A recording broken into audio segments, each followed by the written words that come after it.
Don't eat that, sir. The words left Sheila's mouth before her body had fully committed to the decision. Her rubber-soled work shoes caught on the edge of the runner as she came around the service corner, one hand gripping the edge of her silver tray to keep it from flying, the other already raised, already pointing, already too late to take back. Stop, please stop. Don't eat that. She was moving fast through the outer corridor of the young estate's grand dining hall, past the towering floral arrangements and the guests in their silk and their judgment, cutting a diagonal line toward the head of the table with the specific kind of desperation that only comes from watching someone walk toward the edge of something they cannot see. Don't eat it. She was breathless by the time she reached the end of the table. Sir, that dish, please don't eat it. Something was added to it. I saw it. I was standing right there and I saw it. Hae Young sat at the head of the table. He was not a man who moved quickly for anyone. His reputation preceded him into every room he entered, and tonight was no different. The engagement dinner of the decade. They were calling it in certain circles. A celebration of power formalizing itself. Power taking a name and a ring and a future. His chopsticks hovered over a bowl of ganjang jejang, the centerpiece dish Veronica Stalin had personally requested the estate's chef prepare. A specialty she had announced over aperitifs, chosen with love. He had not yet eaten. He looked at Sheila. Not through her, the way most people in this room had looked at her all evening. At her. Across the hall, near the far service entrance, Sheila's supervisor took a single step forward and then stopped, one hand braced against the doorframe. His face arranged itself into the particular expression of a man calculating the size of the disaster unfolding in front of him. Sheila, his voice was a warning dressed as a name. But Sheila did not move. She watched the kitchen. She saw you, Sheila said. Her voice shook, but it did not break. She went back to the kitchen 20 minutes ago before the soup course. She had something in her hand when she went in and nothing when she came out, and the chef was at the far station, and nobody else was watching the garnish station, and I was. I was watching because that is my job.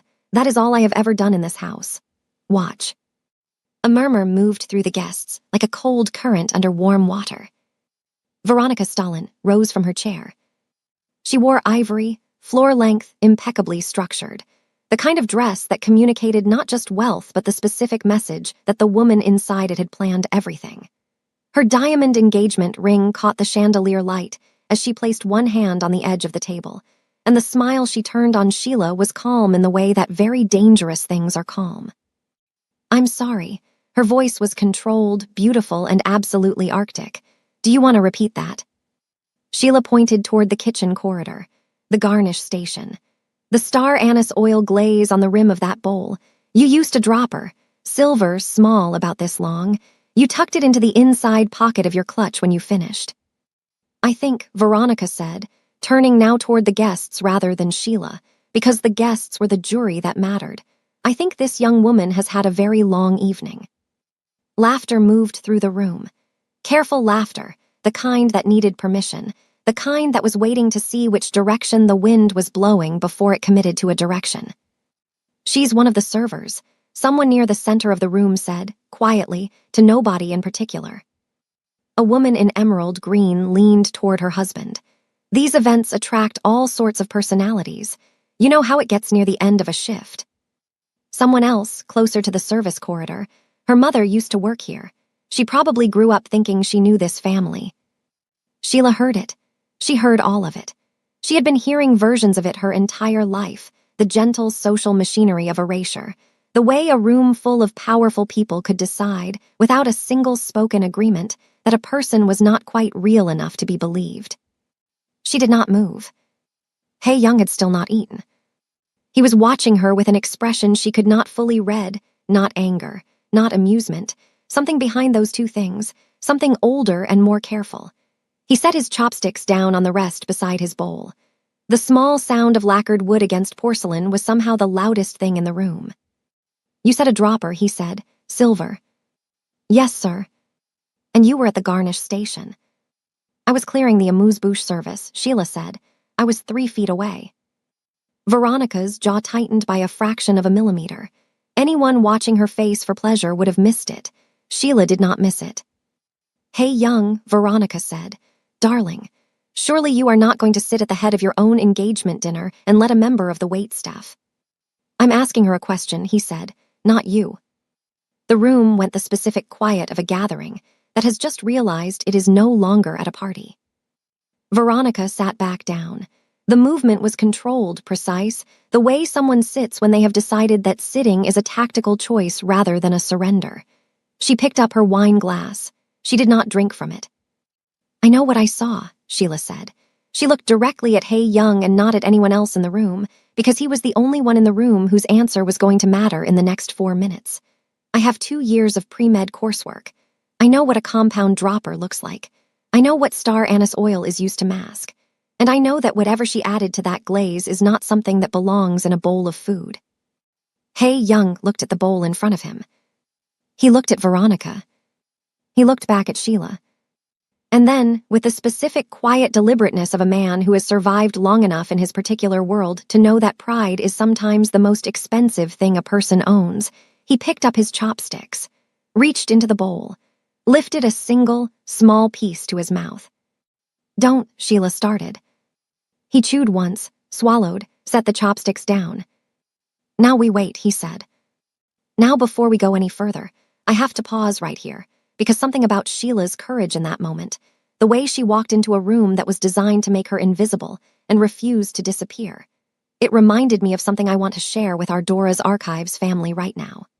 If you are watching from the United States, there may be monthly grocery benefits sitting unclaimed with your name on them, and I do not want you to leave today without checking. Scan the QR code on your screen, click the link in the description, or go directly to dorasarchives.com. Answer a few simple questions and find out instantly what you qualify for. And if the survey gives you any trouble at all, drop a comment below or send me an email. I will personally walk you through it. Tell me where you're watching from in the comments too. I read every single one. And if you're new here, hit that subscribe button right now because this community is something special and I do not want you to miss what's coming. Now, let's get back to Sheila. Because in about 90 seconds, the most powerful man in this city is going to start losing his breath. And she's the only person in that room who knows exactly why. The first sign was the stillness. Not the dramatic collapse of a man overwhelmed, not yet.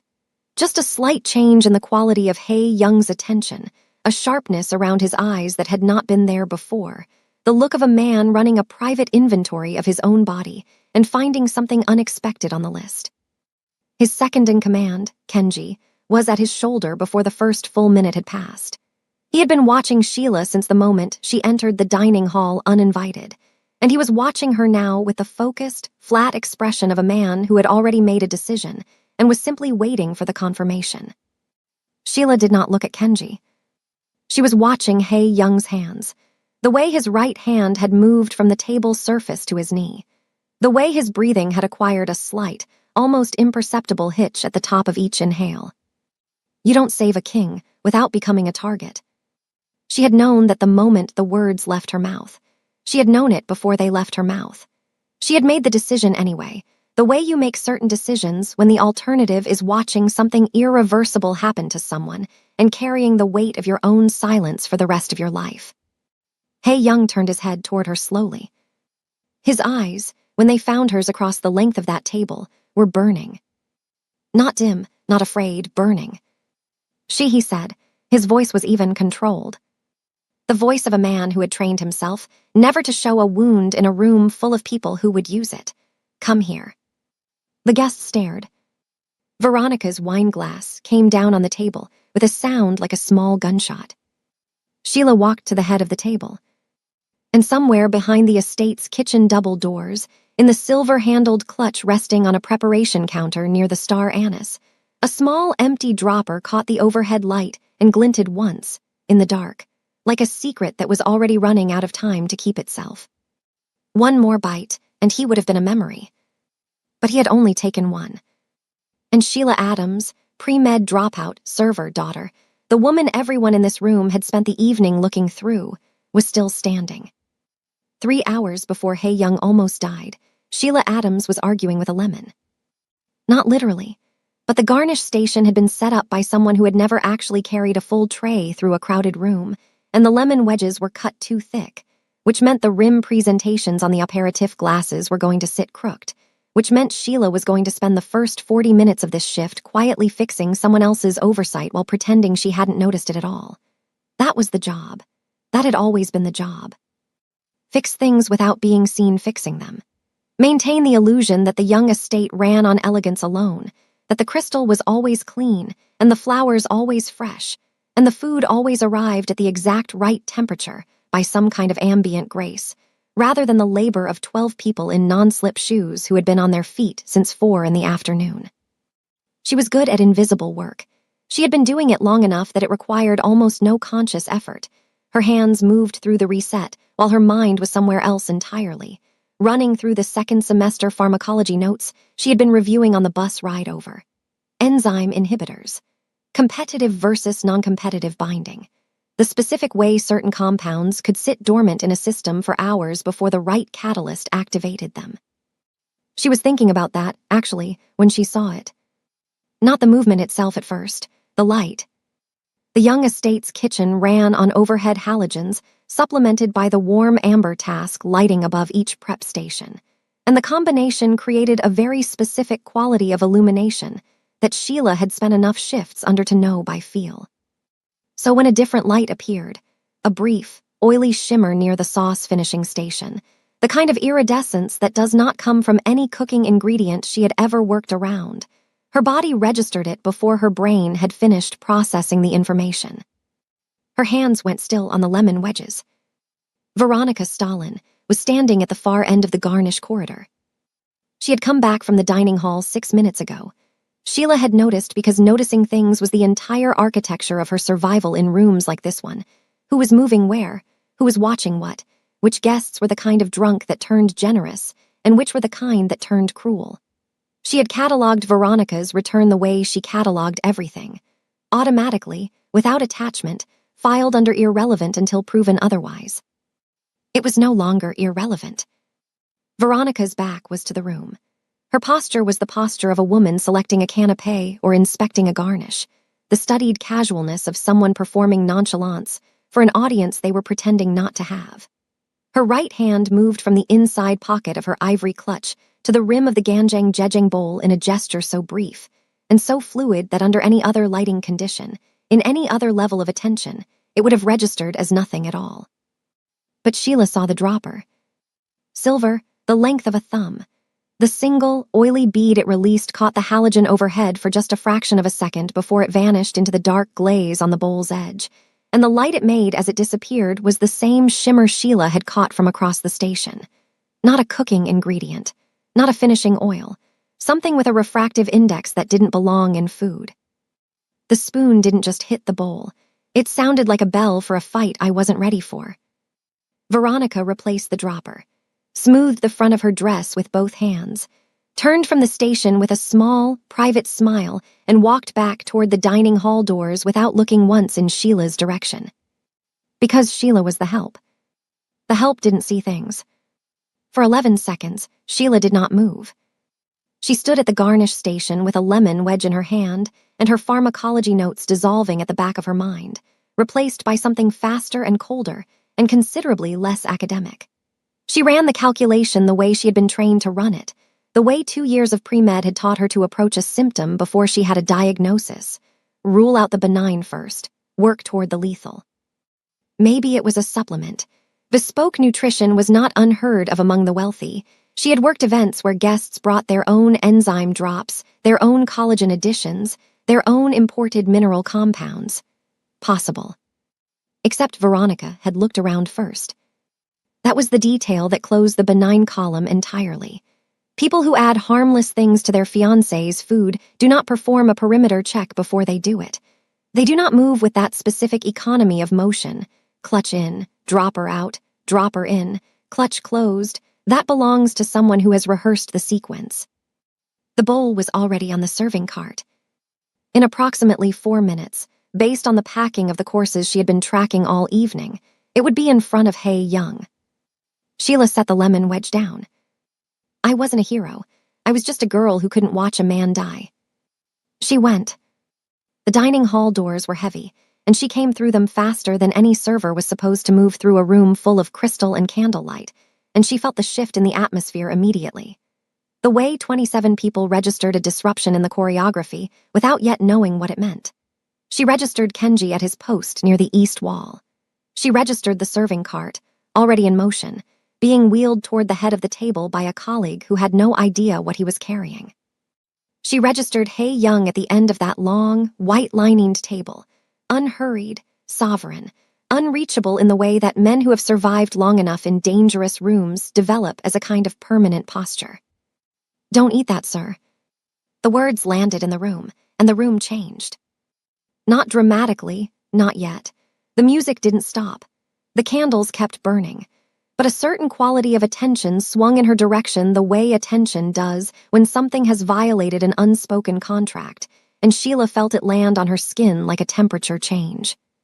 She was already moving toward the head of the table. Her tray was still in her left hand by reflex. Her right hand was pointing.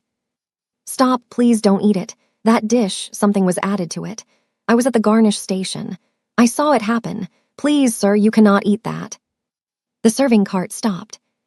Hae Young looked at her. Across the room, near the service entrance, her supervisor took the kind of breath that precedes an intervention that he already knew he was too late to prevent. The guests had gone from ambient social murmur to the very specific silence of people who have scented a scene and are deciding whether to be horrified or entertained. And then Veronica stood up. She rose from her chair the way architecture rises, with the implication that it was always going to be exactly this height, and this presence, and there was never any other possibility. The diamond on her left hand fractured the chandelier light into small, cold points as she placed one hand on the edge of the table and turned the full weight of her attention onto Sheila. Veronica didn't flinch when I screamed. She just adjusted her pearls. Her voice, when it came, was a thing of craftsmanship. Not loud, not shrill. The kind of control that takes years to build, the kind that communicates without needing to say it directly, that only unreasonable people raise theirs. "I'm going to assume," Veronica said, "that there has been some kind of misunderstanding. Because I cannot imagine that a member of the serving staff has just run into the middle of our engagement dinner to make this kind of accusation." "I watched you go back into the kitchen," Sheila said. "You used a dropper. Silver. Small. You added something to the glaze on that bowl and you looked around the room first to make sure no one was watching." A man near the center of the table leaned toward his companion and said something too low to hear. His companion nodded. Near the window, a woman in green set her wine glass down with an expression that managed to communicate both concern and boredom simultaneously. "Her mother works here," someone said. "Used to anyway. She grew up around this estate. You know how these attachments form." Sheila heard it. She cataloged it the way she cataloged everything, quickly, without letting it land anywhere it could do damage.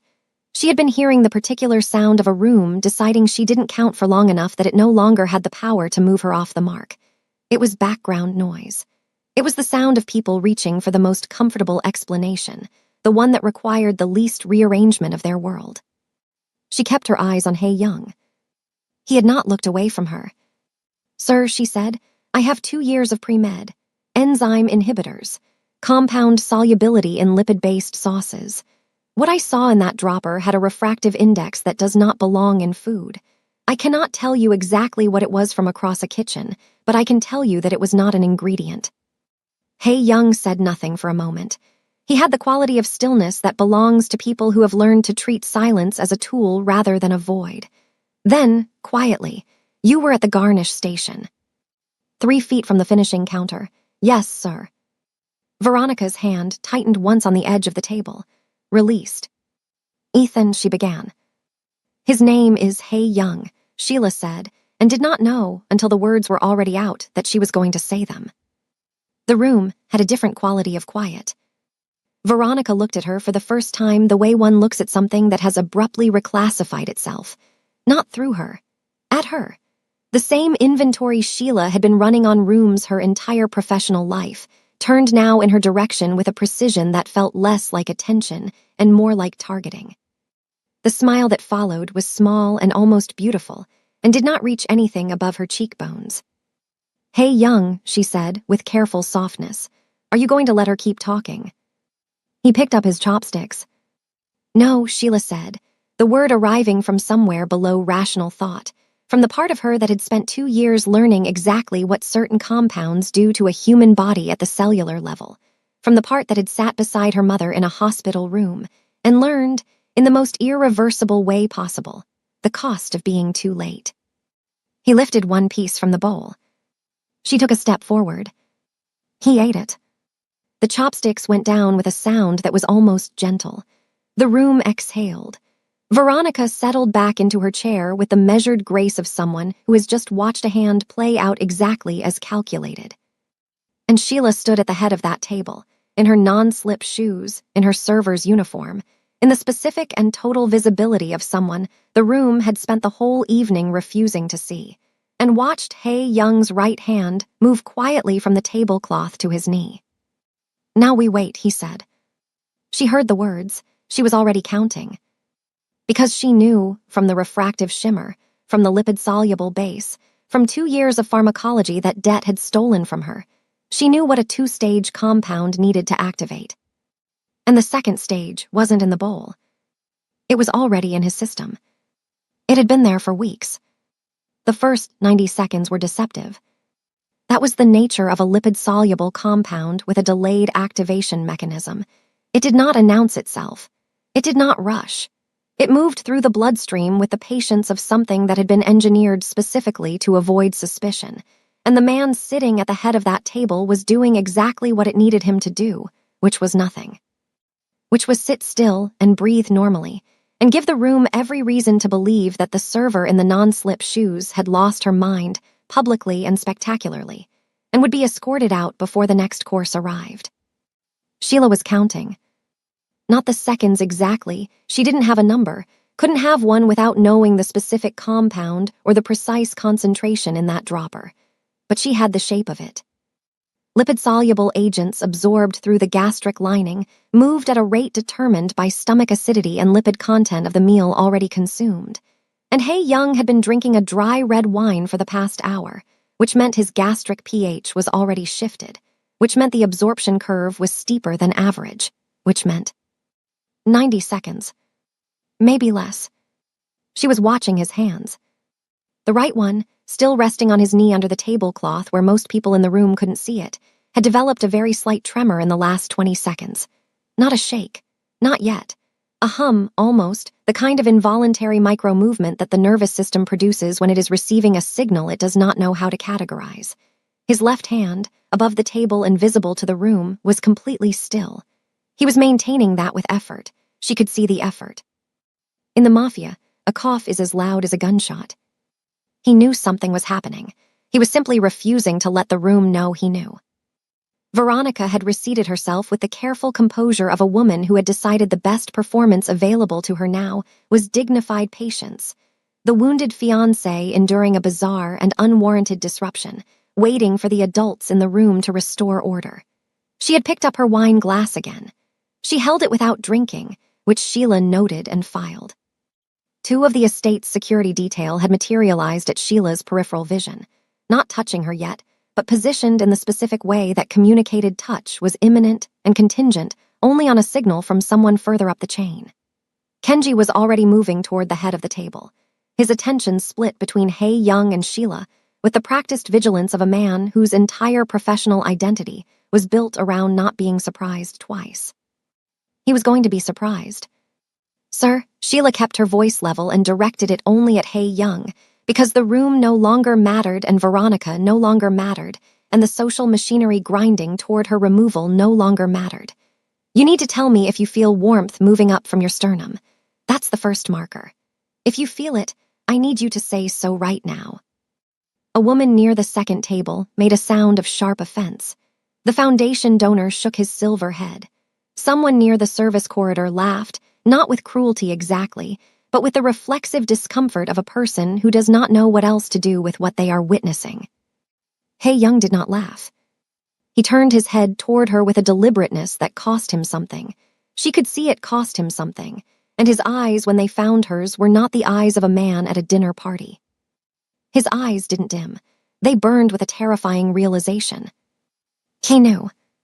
Not the chemistry of it, not the mechanism or the compound class or the activation pathway, but the knowledge that lives below all of that, the animal knowledge, the knowledge that arrives in the body before the brain has assembled the language for it.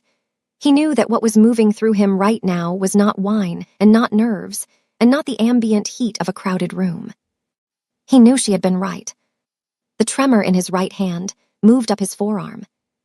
It happened fast, the way the truly irreversible things always happen, not with drama at first, but with a quiet wrongness that the body around it takes a moment to process. Young's left hand, the one above the table, the one he had been holding still by force of will, came down against the tablecloth with a sound that was nothing like a deliberate gesture. A glass moved. Silverware shifted. The small disturbance traveled down the length of the table like information passing through a wire, and 27 people looked toward the head of the table at the same moment. Kenji was there in 4 steps. "Sir," his voice was low and stripped of everything except function. "Sir, look at me." Young was looking at Sheila. His breathing had changed. She could see it in his shoulders. The way each inhale had acquired a slight bracing quality, the body recruiting secondary muscles to compensate for something the primary ones were no longer doing efficiently. His color had shifted in the candlelight, not dramatically, not the gray of a man in cardiac arrest. Something subtler and in some ways more alarming, the specific pallor of a system working very hard to maintain a surface that was no longer representative of what was happening underneath it. He said. It was one word, and it held about 6 different things inside it, and Sheila understood all of them. "I'm here," she said. She stepped forward. Kenji's hand came up between them like a wall. "Do not come closer," Kenji said. She ignored him. Not recklessly.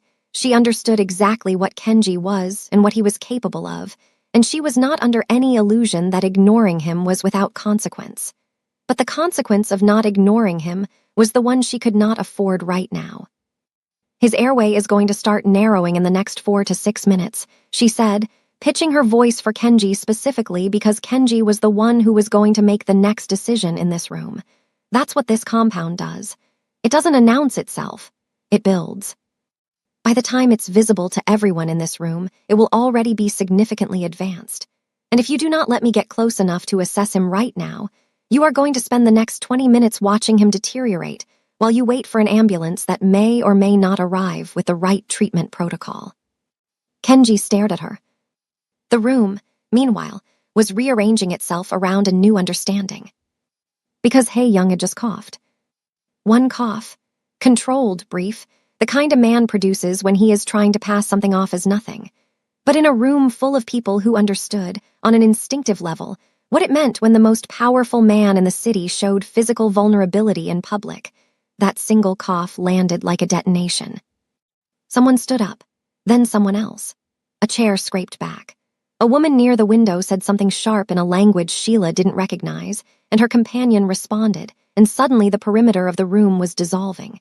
Guests moving toward exits or toward each other, or toward the head of the table with the specific purposeless urgency of people who want to be seen responding to a crisis, without having any idea what the crisis actually requires.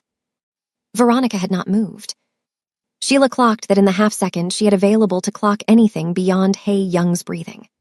Veronica Stalin, at the moment the room broke open, sat in her chair with her wine glass held at a precise 45-degree angle and watched the chaos with the particular quality of attention that belongs to someone observing an outcome rather than experiencing a surprise. She already knew the timeline. Of course she did. The guards grabbed her from behind. Both arms, simultaneously, the professional grip of men trained to neutralize a threat before it finishes becoming one. And Sheila had approximately 2 seconds of forward momentum before her feet left the floor entirely. And she was being moved backward through the crowd with a speed and efficiency that communicated very clearly that her preferences on the matter were not a variable anyone was tracking. The guards grabbed me like I was the one holding the vial. "Sir," she got one more word out before a hand closed around her upper arm hard enough to cut off the sentence. Young. His name. That was all she managed before the crowd closed between them, and she was at the edge of the dining hall and then through the service door, and then in the corridor with the overhead fluorescence, and the sound of the gala behind her changing pitch, changing urgency. The low social murmur fully collapsed now into something that had edges and volume. "Let go of me," she said. The guard on her left said nothing. The one on her right said, "Stop moving." "He needs a bronchodilator and something to slow the absorption. If you have a medical kit on this property and it has activated charcoal, that buys time. But somebody needs to be administering it right now, and I am the only person in that building who knows enough to." "Stop talking," the right one said. She stopped talking because talking was not going to be the tool that got her back through that door, and she needed to think about what was. She cataloged quickly. 2 guards, both larger, corridor with no lateral exits for another 40 feet, service exit at the far end, no leverage, no allies, no credential that this particular context was going to recognize. She had her voice, and she had what she knew. The latter was the only one with any real power here. Through the closed door behind her, she heard the sound of the gala completing its transformation from celebration to crisis. She heard Kenji's voice, authoritative and controlled, directing people away from the table. She heard a woman crying. She heard, underneath all of it, the sound she had been dreading since the moment she watched Hae Young's shoulders change. A hoarse, labored quality to someone's breathing that traveled through a closed hardwood door and a crowded room and 40 feet of corridor, and found her anyway. His airway was narrowing. She had estimated 4 to 6 minutes. She had spent at least 2 of them being removed from the room. The guard on her right was speaking into an earpiece. His voice was low and clipped, and she caught enough of it to understand that someone further up the chain was being briefed, that a decision was being made about her somewhere she couldn't access, that she was currently classified as threat or liability or both, and that classification was going to determine what happened to her in the next several minutes. She needed to reclassify herself. She needed to become the only person on this property who knew something nobody else did. Which, as it turned out, was not a performance. It was simply the truth. "Listen to me," she said to the guard on her right, because he was the one on the earpiece, and the earpiece meant he had a line to Kenji. "I know what compound was used. I know its activation mechanism. I know what your medical team is going to try first, and I know why it won't work. You have approximately 3 minutes before his airway reaches critical narrowing, and whatever you have in your estate kit is not calibrated for a 2-stage lipid-soluble agent. The antidote isn't standard. You cannot walk into a pharmacy and pull it off the shelf." The guard on the earpiece went still. Not the stillness of a man unconvinced. The stillness of a man relaying something he was not sure he believed, but could not afford to discard. She heard Kenji's voice change through the earpiece. Couldn't make out the words. Didn't need to. The guard's grip on her arm shifted, not releasing, not yet, but changing in quality from containment to something closer to escorting. "One chance," he said. She was already moving toward the door. Behind it, Hae Young was still fighting to breathe. Veronica was still sitting in her chair. And somewhere in the estate's kitchen, on the garnish station counter, a small silver dropper sat in the dark next to a bowl of star anise and waited for someone to find it before the people who needed it to disappear sent someone back to make sure it did. The basement of the Young estate smelled like cold concrete and old money, which was its own specific combination. The kind of place that had been built to store things that needed to stay hidden, whether that was wine or information or people who had become inconvenient. Sheila had been in the service corridors of this estate for 3 shifts, and she had never been below the ground floor. She filed that away, the same way she filed everything, not with panic, but with the precise attention of a person who understood that details were the only currency she had ever reliably possessed. There was 1 table, 2 chairs, a single overhead fixture that produced the flat, unforgiving light of a room designed for clarity rather than comfort. Someone had placed a glass of water on the table, and she understood, with the instincts of a woman who had spent years reading rooms built by people with more power than her, that the water was not hospitality. It was an observation tool. Whether she drank it, how quickly, how her hands moved when she reached for it, all of it was data for the man sitting across from her. Kenji did not touch his own water. He sat with his hands flat on the table and looked at her with the expression of a man running probability calculations and not particularly liking the results. He was younger than she had initially registered in the chaos of the dining hall, mid-30s, maybe, with the particular kind of face that had been trained into blankness so thoroughly that the blankness itself had become the expression. His jacket was still immaculate. In the time between the dining hall and this room, Hae Young had been moved, the guests had been managed, the estate had been locked down, and Kenji had not loosened his tie by a single centimeter. That told her something. He was the kind of person who maintained structure when everything else was dissolving, because structure was the mechanism by which he processed the world.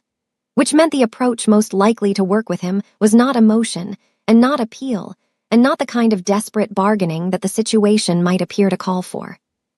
She needed to give him a framework he could use. They expected me to beg. I gave them a diagnosis instead. "Tell me what you saw," Kenji said. "From the beginning, everything." So she told him. Not the way a frightened person tells a story, fractured, recursive, looping back to emotional centers, but the way she had been trained to present a clinical observation. Chronological, specific, stripped of inference where inference wasn't earned by evidence and flagged clearly where it was. The time she arrived at the Garnish station, the ambient lighting conditions and why they mattered, the precise duration of Veronica's return to the kitchen, the movement of the hand from the clutch to the bowl's rim, the refractive quality of the compound in the dropper. Kenji listened, without interrupting. When she finished, he was quiet for a moment. "Then, you said refractive, you mean it caught the light?" "I mean it had an optical property inconsistent with any finishing oil or culinary compound I've encountered in 3 years of working events. Refractive index is a measurable characteristic. What I saw was not olive oil. It was not a flavor concentrate. Its behavior in light was wrong." "You're a server."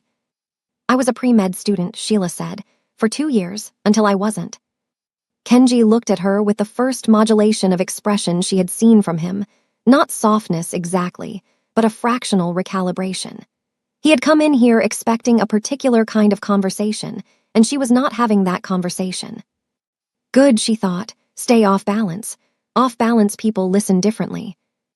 Upstairs, through the concrete ceiling, she could hear movement. Not the ambient movement of a functioning estate, the purposeful, directional movement of people responding to a crisis with the knowledge that time was a variable they were losing. Someone was running. A door closed hard. A voice gave a short instruction that she couldn't make out through the concrete, but could feel in the frequency of it. Hae Young's condition was worsening. She had known it would be. She had been counting time since the dining hall, tracking the compound's progression against everything she knew about lipid-soluble agents and delayed activation mechanisms, and the math was not generous. The estate had a medical team. She had seen the first responder kit near the East Corridor on her second shift, but standard first responder protocols for suspected poisoning were going to be worse than useless here. They were going to be actively counterproductive, because the standard treatment assumption for acute poisoning was single-stage absorption, and what was in Hae Young's bloodstream was operating on a 2-stage mechanism. If they administered the wrong binding agent, they would accelerate the second stage rather than interrupt it. She needed to be upstairs. She needed to be upstairs approximately 15 minutes ago. "Sir," she said, "I understand why I'm in this room. I understand the protocol, and I'm not asking you to violate it without cause. But I need you to understand that whatever your medical team is doing right now, they are working with an incomplete picture, and incomplete treatment of a 2-stage compound can trigger the secondary release before the body is ready to." "How do you know it's 2-stage?" Kenji said. "Because single-stage compounds don't behave the way he was behaving." She leaned forward slightly. The progression was wrong for a contact toxin or a simple gastric irritant.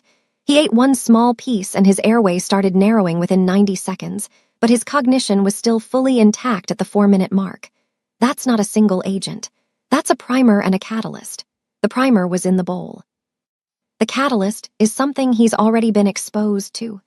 Something that's been building in his system long enough to be waiting for exactly this trigger. Kenji was very still. She had his full attention now in a way that was different from before. Not the attention of a man managing a situation. The attention of a man confronting a possibility he had not allowed himself to fully form until this moment. "His coffee," she said quietly. "His daily routine. Anything he consumes consistently enough that it would go unnoticed. The catalyst would need to be something with a long half-life and low acute toxicity, something that accumulates over weeks without producing symptoms significant enough to flag. Someone with access to his daily consumption has been building the second stage of this in his system, and Veronica's compound tonight was designed to trigger it. The silence that followed was the kind that has weight. "He's been sick," Kenji said. "Not sick. Tired, headaches, we thought." "You thought it was stress," Sheila said. "It was meant to look like stress." She asked for a silver coin and got a look instead. "A real one," she said. "Sterling, not plated, or a piece of silver flatware from upstairs, anything with a high enough silver content. And I need the wine glass from his place setting, the one he was drinking from before the soup course arrived. If your team hasn't cleared that table yet, that glass is evidence." "What are you going to do with it?" Kenji said. "Show you something," she said. He was quiet for a moment. Then he stood up and went to the door and said something to the guard outside that she couldn't hear. He came back and sat down, and they waited in the particular silence of two people who have reached the edge of what words can accomplish and are waiting for evidence to take over. It took 4 minutes. The guard returned with a sterling fish fork and a wine glass sealed in a cloth napkin, which told Sheila that Kenji had the instincts to preserve the integrity of what she was asking for even without knowing why, and she filed that in the column of things that made him useful rather than simply obstructive. She took the fork, took the wine glass, tilted the glass and touched the tines of the fork to the interior rim where the residue of the wine had dried in a thin line just above the bowl. She held it there. Kenji watched. The silver turned black. Not slowly, not ambiguously. In the time it took Kenji to draw a single breath, the tines of the sterling fork went from their natural pale luster to a flat, definitive tarnish at the point of contact with the wine residue. The specific sulfurous reaction of silver meeting a compound that had no legitimate place in a Bordeaux. For the first time since she had entered this room, Kenji looked afraid. He covered it in under 2 seconds. The professional architecture of his expression reassembled itself with impressive efficiency. But she had seen it, the fractional widening, the sharp inhale that didn't quite complete itself, the microscopic forward lean of a man whose certainties have just been rearranged without his permission. The silver turned black, and for the first time, Kenji looked afraid. "That's the catalyst compound," Sheila said, "or a component of it.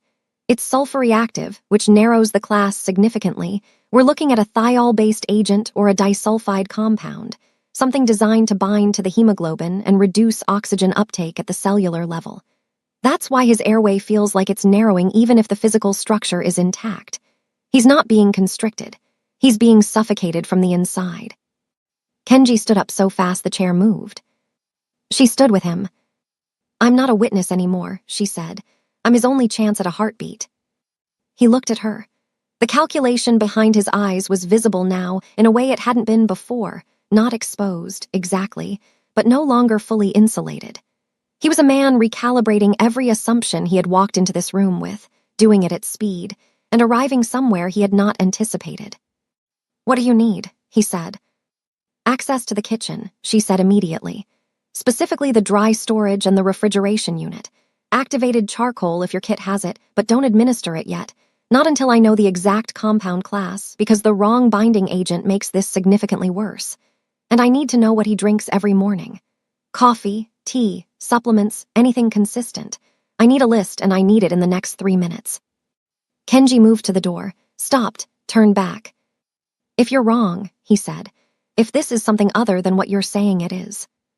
"Then I'm wrong," Sheila said, "and you lose nothing except the time it takes to find out. But if I'm right and you keep me in this room, you lose him." The pause that followed was the length of a man's entire professional identity being weighed against a possibility he couldn't afford to dismiss. He opened the door. The corridor beyond it was lit and cold and smelled of something antiseptic that was moving in from the direction of the stairs, which meant the medical team was already working, which meant the clock she had been running since the dining hall was further along than she wanted it to be. She went through the door. The guard fell beside her without instruction, which meant Kenji had told him to facilitate rather than contain. And that was the sliver she had needed, not trust, not exoneration, not belief in the full architecture of what she was telling him. Just enough movement to get her to the next position. She took the stairs 2 at a time. Behind her, she heard Kenji on his phone. Heard him say, in a voice stripped down to pure function, "Nobody touches the coffee supply until I say so." Good, she thought. But at the top of the stairs, when the door to the upper corridor opened and she got her first clear view of the room where Hae-young had been moved, the medical team's equipment already deployed around him, she saw something that reorganized everything she thought she knew about the timeline. On the side table beside him, placed there by someone with access to this room, was a small ceramic cup. Steam still rising from it. His morning coffee, except it was 11:30 at night. Someone had brought it up during the chaos. Someone who knew exactly what was in it. Someone who was still inside this estate. The cup was still warm. Sheila stood in the doorway of the holding room and looked at it, and did not touch it, and did not move for exactly 3 seconds, which was the amount of time her brain needed to finish processing what her eyes were already telling her. Steam. Rising. Slow and thin and completely ordinary looking, the way the most dangerous things always managed to look ordinary when they needed to. Someone had been in this room in the last 10 minutes. While the estate was locked, while the perimeter was theoretically controlled, while every person without a staff credential or a security clearance was confined to the main hall under Kenji's direct instruction. Which meant the person who placed that cup was not a guest. She turned and found Kenji 2 steps behind her, and she pointed at the cup without speaking, because some information is better delivered without language, without the noise of explanation, with just the clean vector of a finger and a direction and the quality of stillness in the person doing the pointing. Kenji looked at the cup, looked at the steam, looked at Sheila. His jaw tightened by a single millimeter. "Don't let anyone touch it," she said quietly. "Bag it if you have something to bag it in. And you need to know that whoever brought it up here during a lockdown either has a credential your system recognizes or knows this building well enough to move through it without one." He was already on his radio. She moved past him toward Hae-young. He was conscious.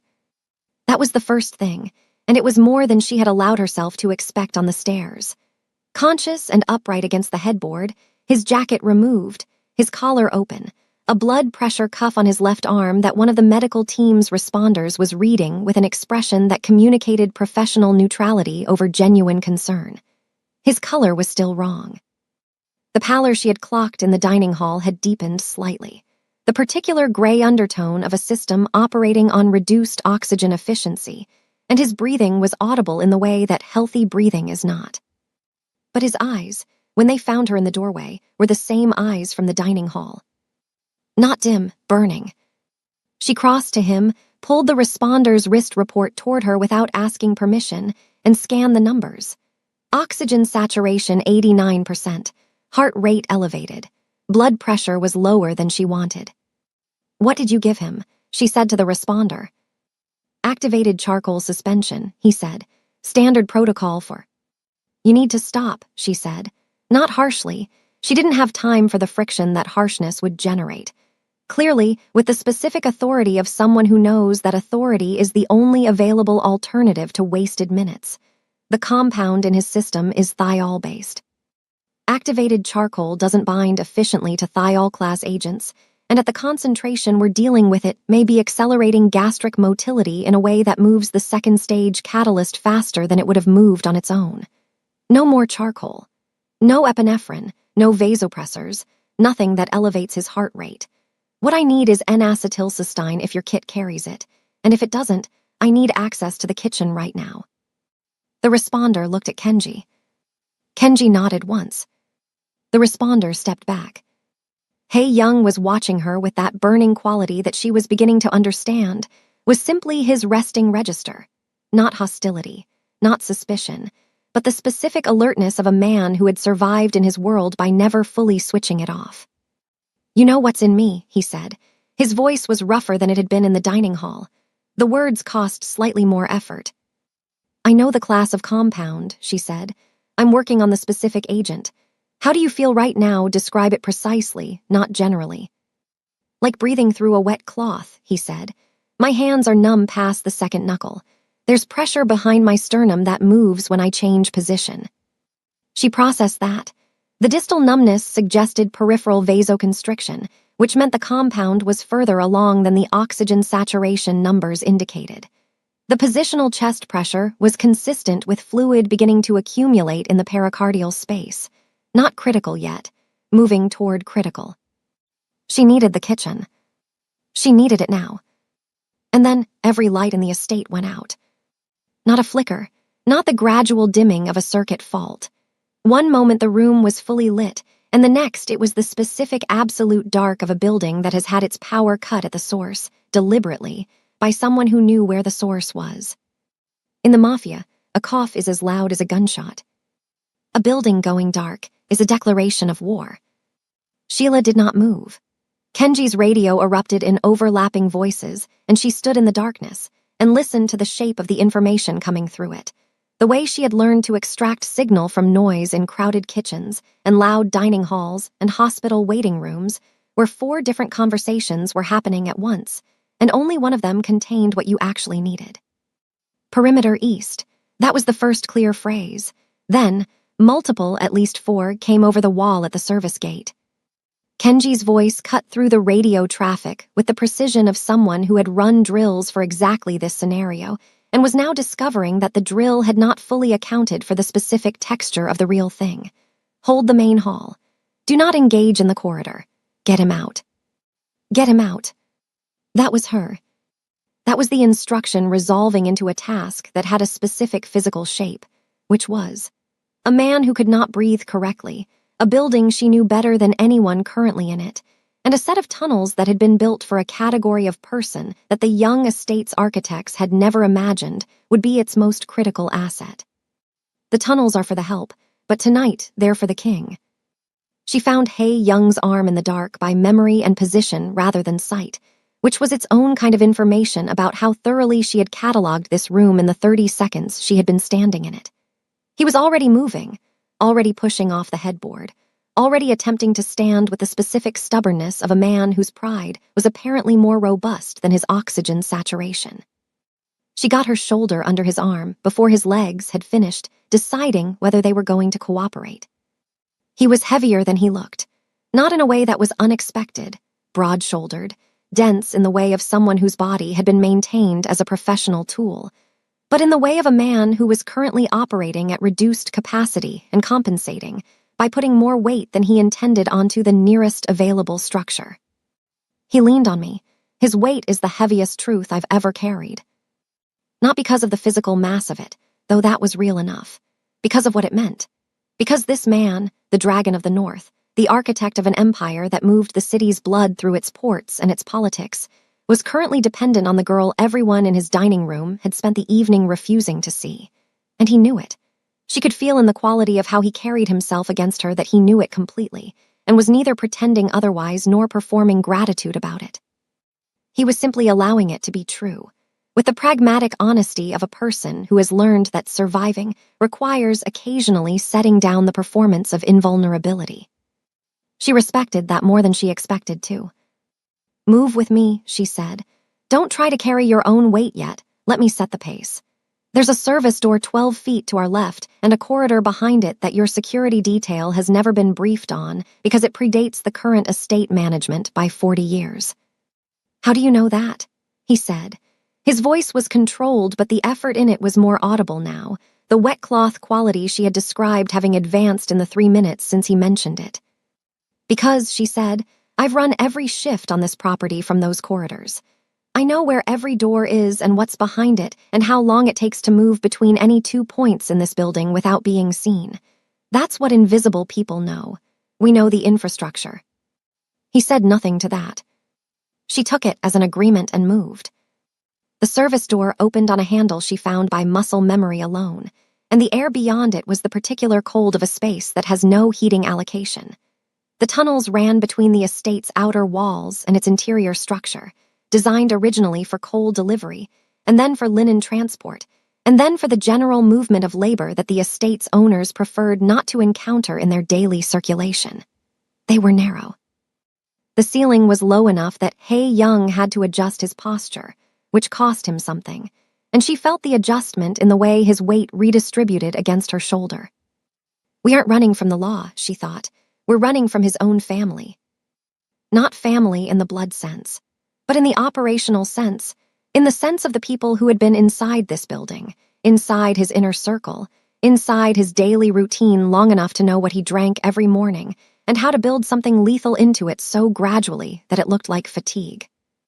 Someone in his organization had been preparing this for weeks. Someone who had access to his kitchen, his calendar, his coffee. Someone who had known that Veronica's move was coming and had been laying the groundwork for it without Veronica knowing they were running a parallel operation. Or, more alarmingly, with Veronica knowing exactly what they were doing and incorporating it into the plan. The mole wasn't Veronica's subordinate. The mole was the infrastructure. She filed that and kept moving because the tunnel had a branch point in approximately 40 feet, and she needed to take the left fork, which ran beneath the east garden and came up through the groundskeeper's utility building at the property's outer edge, which would put them outside the perimeter that Veronica's team had just breached from the east wall, meaning they would emerge behind the incursion rather than in front of it. 30 feet into the tunnel, Hae-young stopped. Not because he chose to. His legs simply made a different decision than his intentions.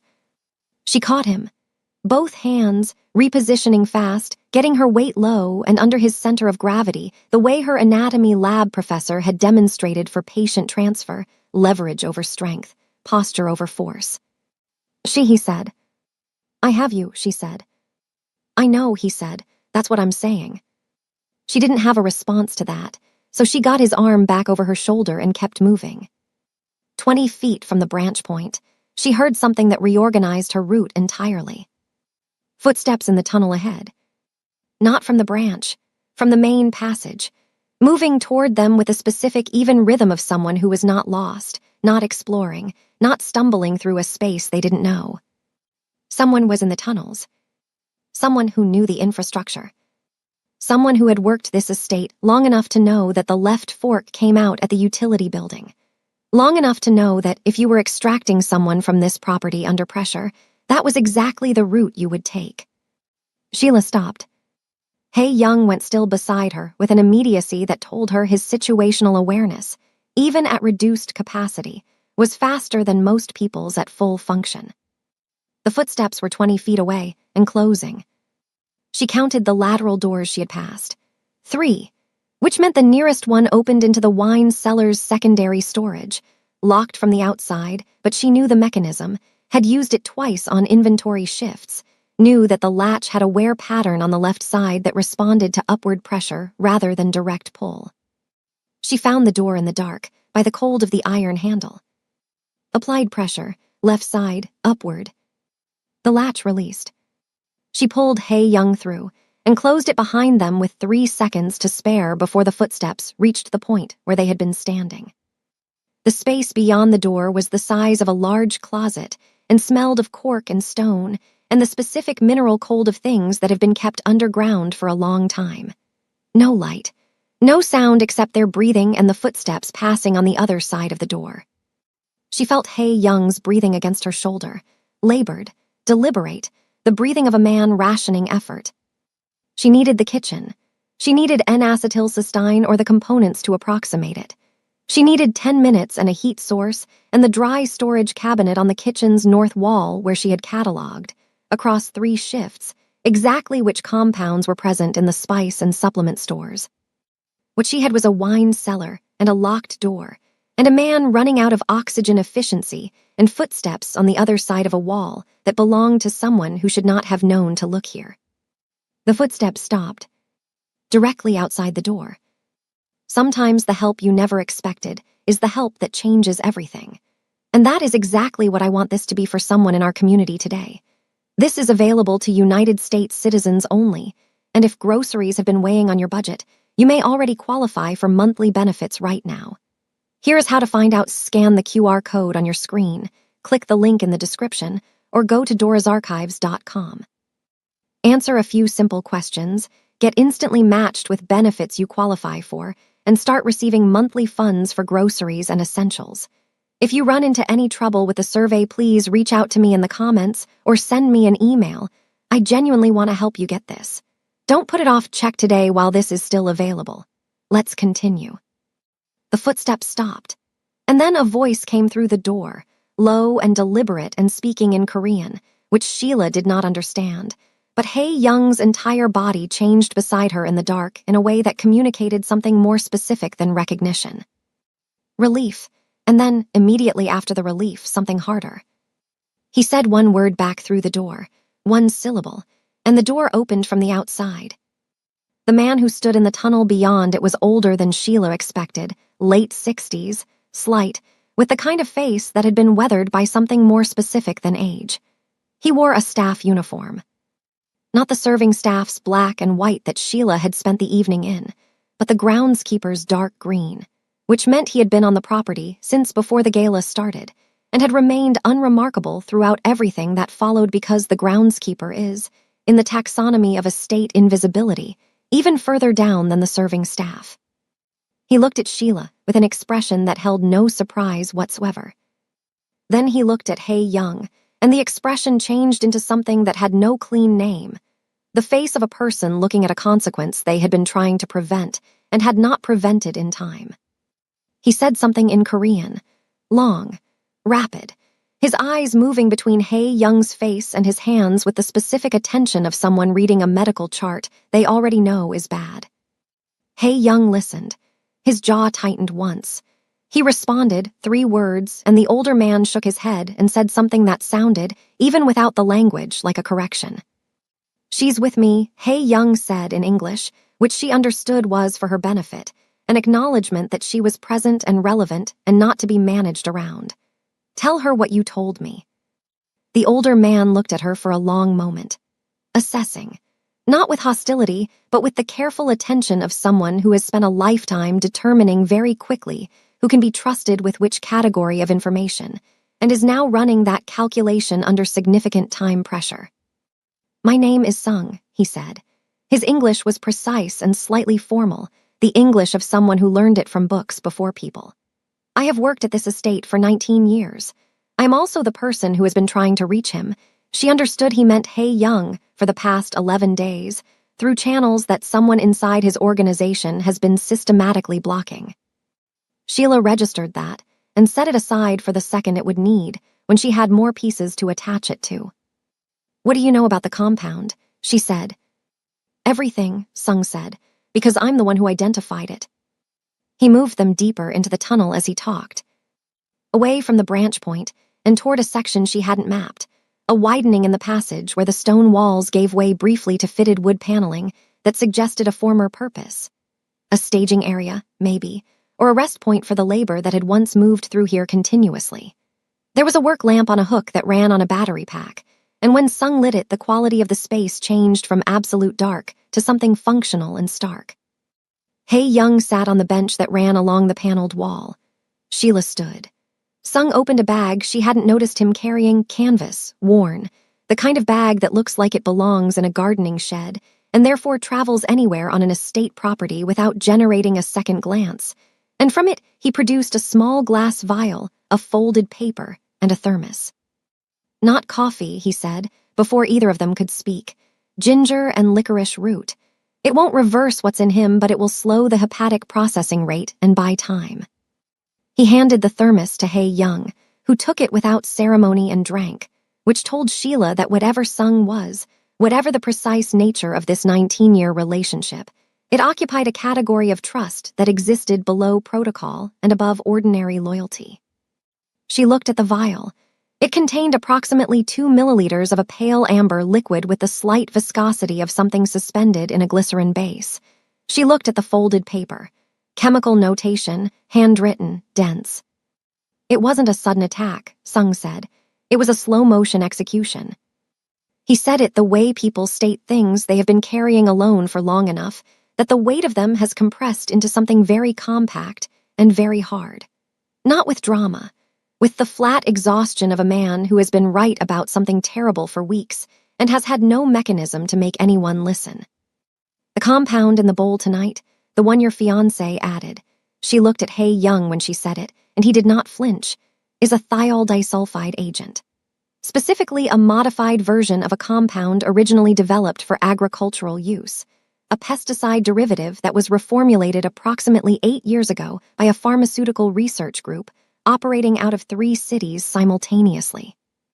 It binds to hemoglobin with high affinity and reduces oxygen-carrying capacity without triggering the standard immune markers that a hospital tox screen would catch. It looks, on a standard panel, like anemia, like fatigue, like stress-related cardiovascular strain. Someone he sees every morning is the person who wants him dead. Sheila was already ahead of her. The coffee. The coffee, Sung confirmed. The primer compound has been present in his morning coffee for between 6 and 9 weeks. I found the first traces in a sample I collected from the kitchen waste 22 days ago. Small doses, subsymptomatic individually, accumulating. The primer has a half-life of approximately 72 hours, which means the body never fully clears it between doses. And over 6 weeks, the tissue saturation reaches a threshold level that makes the subject. She noticed he said subject rather than him, and understood this was how Sung managed the emotional distance required to keep thinking clearly, acutely vulnerable to the activating agent. Which was what Veronica added tonight, Sheila said. Which was what she added tonight, Sung said. The activating agent alone, administered to a healthy person, would produce mild symptoms. Discomfort. Perhaps a brief respiratory episode that could be attributed to anxiety or an allergic response, but administered to a system that has been saturated with the primer compound for weeks. It becomes a systemic shutdown, Sheila said. Staged to look like a sudden medical emergency, Sung said. Cause of death, if it reached that point, would most likely be recorded as acute respiratory failure secondary to an undiagnosed cardiac condition. There would be no compound detected on a standard autopsy panel. There would be nothing to indicate anything other than a powerful man with a heart that gave out at his own engagement dinner. The room was very quiet for a moment. Hae Young, she realized, had been listening to all of this without moving. Not with the stillness of a man in shock, with the stillness of a man filing information into a strategic framework that was already running parallel to the conversation, already beginning to restructure around new coordinates. His breathing was still labored. His color was still wrong. He was doing all of this at reduced capacity, and the fact that he was doing it at all told her something she added to her understanding of him without quite knowing yet what to do with it. Who prepared the coffee? He said. His voice was directed at Sung and carried, underneath its careful evenness, the specific weight of a question that already suspects its own answer. Sung looked at him for a moment. Your morning prep has been handled for the past 3 months by the same person, Sung said. On your instruction. A rotation you approved yourself following the restructure of the household staff in February. Hae Young said nothing. The restructure, Sheila said, because she needed the thread pulled. What changed in February? Sung folded the paper back along its creases. His hands were very steady. 3 staff positions were externally filled following the retirement of long-term members. The hearing was processed through the estate's standard agency. 2 of the 3 positions have been unremarkable. The third, the morning kitchen prep, was filled by a candidate whose credentials, I have since discovered, were constructed. Constructed, Hae Young said. The placement agency that processed the hire does not exist at the address listed on the contract, Sung said. The previous employer references respond to verification calls because they are answered by a forwarding service. The candidate's culinary certification was issued by an institution that closed 4 years ago and does not issue retroactive credentials. Someone built a person to place inside this household, and they built them carefully enough that the construction held for 3 months. The antidote isn't a pill, Sheila thought. It's a confrontation. Not with Veronica, who was the visible edge of this. With whoever had the patience and the resources to construct a false identity, place it inside Hae Young's household, and spend 3 months building a toxin into his daily routine before Veronica ever uncapped that dropper. Veronica was the activating agent.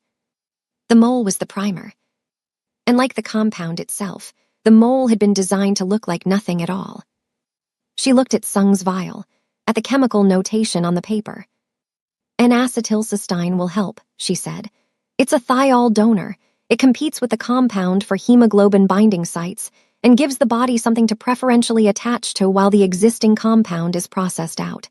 It won't reverse what's already bound, but it slows the progression and reduces the saturation rate. Do you have it? Sung reached into the canvas bag and produced a small sealed packet. Pharmaceutical grade, labeled in characters she couldn't read, but in a format she recognized. You came prepared, she said. I have been trying to reach him for 11 days, Sung said again. And this time the flatness of it had something beneath it that she identified, after a moment, as grief. The grief of a person who understood exactly what was at stake and had been watching the window narrow. She took the packet, looked at the dosage, looked at Hae-young. This is going to taste terrible, she said. He held out his hand without comment. She administered it and watched him swallow it with the thermos, and then she sat down on the bench across from him. Because her legs had been making a request, she had been deferring for the past hour, and the request was now non-negotiable. For a moment, none of them spoke. Then Hae-young said, to Sung, in the measured tone of a man choosing his words with a precision that had nothing to do with effort, and everything to do with the understanding that the next words would set something in motion that could not be recalled. You said the mole's position was morning kitchen prep. Yes. Who else had access to the morning kitchen during that rotation? Sung was quiet for exactly the length of time it takes a person to decide whether to say the thing they have been most reluctant to say. The prep position reports directly to the household manager, Sung said. Daily schedule, supply requisitions, access to the primary kitchen before the rest of the staff arrives. The household manager reviews and approves all of it. Hae-young's expression did not change. But something behind it did. Who is the household manager? Sheila said, because she needed it stated directly, needed it in the air between them where it could be examined. Sung looked at her. His name is Di-soo, he said. He has been with the Young family for 11 years. He was in the dining hall tonight when you raised the alarm. He was one of the first people Kenji called when Mr. Young began to deteriorate. He was one of the people who directed the medical team, Sheila said, and the sentence finished itself in her head before she finished it aloud. He was the one who knew what the medical team was going to try. He was the one who knew it wouldn't work. He was the one who had brought the coffee cup to the holding room during the lockdown, with steam still rising from it, placed it on the side table with the calm authority of a man who had been performing trustworthiness in this building for 11 years and had never once been asked to prove it. She looked at Hae-young. He was already looking at the tunnel entrance. Di-soo, he said quietly, knows this building as well as Sung does. Better, Sung said. He oversaw the renovation of the service infrastructure in 2019. He has the full schematic. Which means, Sheila said, he knows every exit we might take. And every place we might stop, Hae-young said. The work lamp on the hook threw their shadows long against the wood paneling and the stone, 3 people in a tunnel beneath a compromised building, and the shadows moved slightly with the draft that came from somewhere further in the passage. The draft that meant another door, another route, another set of variables in a problem that had just fundamentally changed shape. Because they weren't only running from Veronica's assassins. They were running from the man who knew exactly where the tunnels went. They had been in the tunnel for 23 minutes when Sung's phone produced a single vibration against the stone wall where he had set it face down, and the quality of his stillness when he picked it up and read the screen communicated, before he said a single word, that the information on it was the kind that changes the shape of everything that follows it. He looked at Hae-young first, then at Sheila. There is a message, he said, being routed through the estate's external communication relay. It was flagged by the monitoring system I set up 11 days ago when I first identified the compound. It is addressed to you, he said, and this time he was looking only at Sheila. She took the phone. The message contained a location, a time stamp from 4 minutes ago, and a file attachment. The attachment was an audio clip, 47 seconds long. She knew before she pressed play, knew in the specific cellular way that children of mothers they have spent their entire lives quietly, constantly worrying about always know when the thing they feared most has stopped being hypothetical. She pressed play. Her mother's voice came through the speaker, small and compressed by the recording, but completely, unmistakably itself. The voice that had read to her through fevers, that had argued with hospital billing departments without flinching, that had said, the day Sheila withdrew from pre-med, that it was only a pause and not a stop, with the specific conviction of a woman who had decided her daughter's life was not going to be defined by their debt, no matter how loud the debt got. The recording lasted 11 seconds before another voice entered it. She didn't use a gun to break me. She used my mother's voice on a recording. Veronica's English was unaccented and perfectly modulated and utterly without temperature, the voice of a person who had excised emotion from their communication, not as a performance, but as a permanent architectural choice. She said, "Your mother is comfortable. She will remain comfortable for exactly as long as it takes you to do one simple thing. There is a medical kit being prepared by Sue and delivered to wherever you are currently hiding. Inside it, in a standard dosage syringe labeled N-acetylcysteine, is the final activating compound. You will administer it to Hae Young under the cover of treatment. You have medical knowledge. You have his trust. You are the only person in that tunnel he will not question when you tell him it is medicine. When it is done, call the number at the end of this message. Your mother comes home. This is not a negotiation. It is a logistics problem with a very simple solution." The recording ended. Sheila stood in the tunnel with Sung's phone in her hand and 47 seconds of audio that had just restructured every variable in a problem she had already been solving at the edge of her capacity. And she did not move for a long moment because moving required knowing which direction to go, and she did not yet know that. She was aware of Hae Young watching her. She was aware of Sung watching her. She turned the phone over in her hands once, the way she turned things over when she needed the physical gesture to buy the mental processing time, and then she set it down on the bench with a care that was not gentleness, but control, the specific deliberateness of a person keeping their hands from doing something less controlled.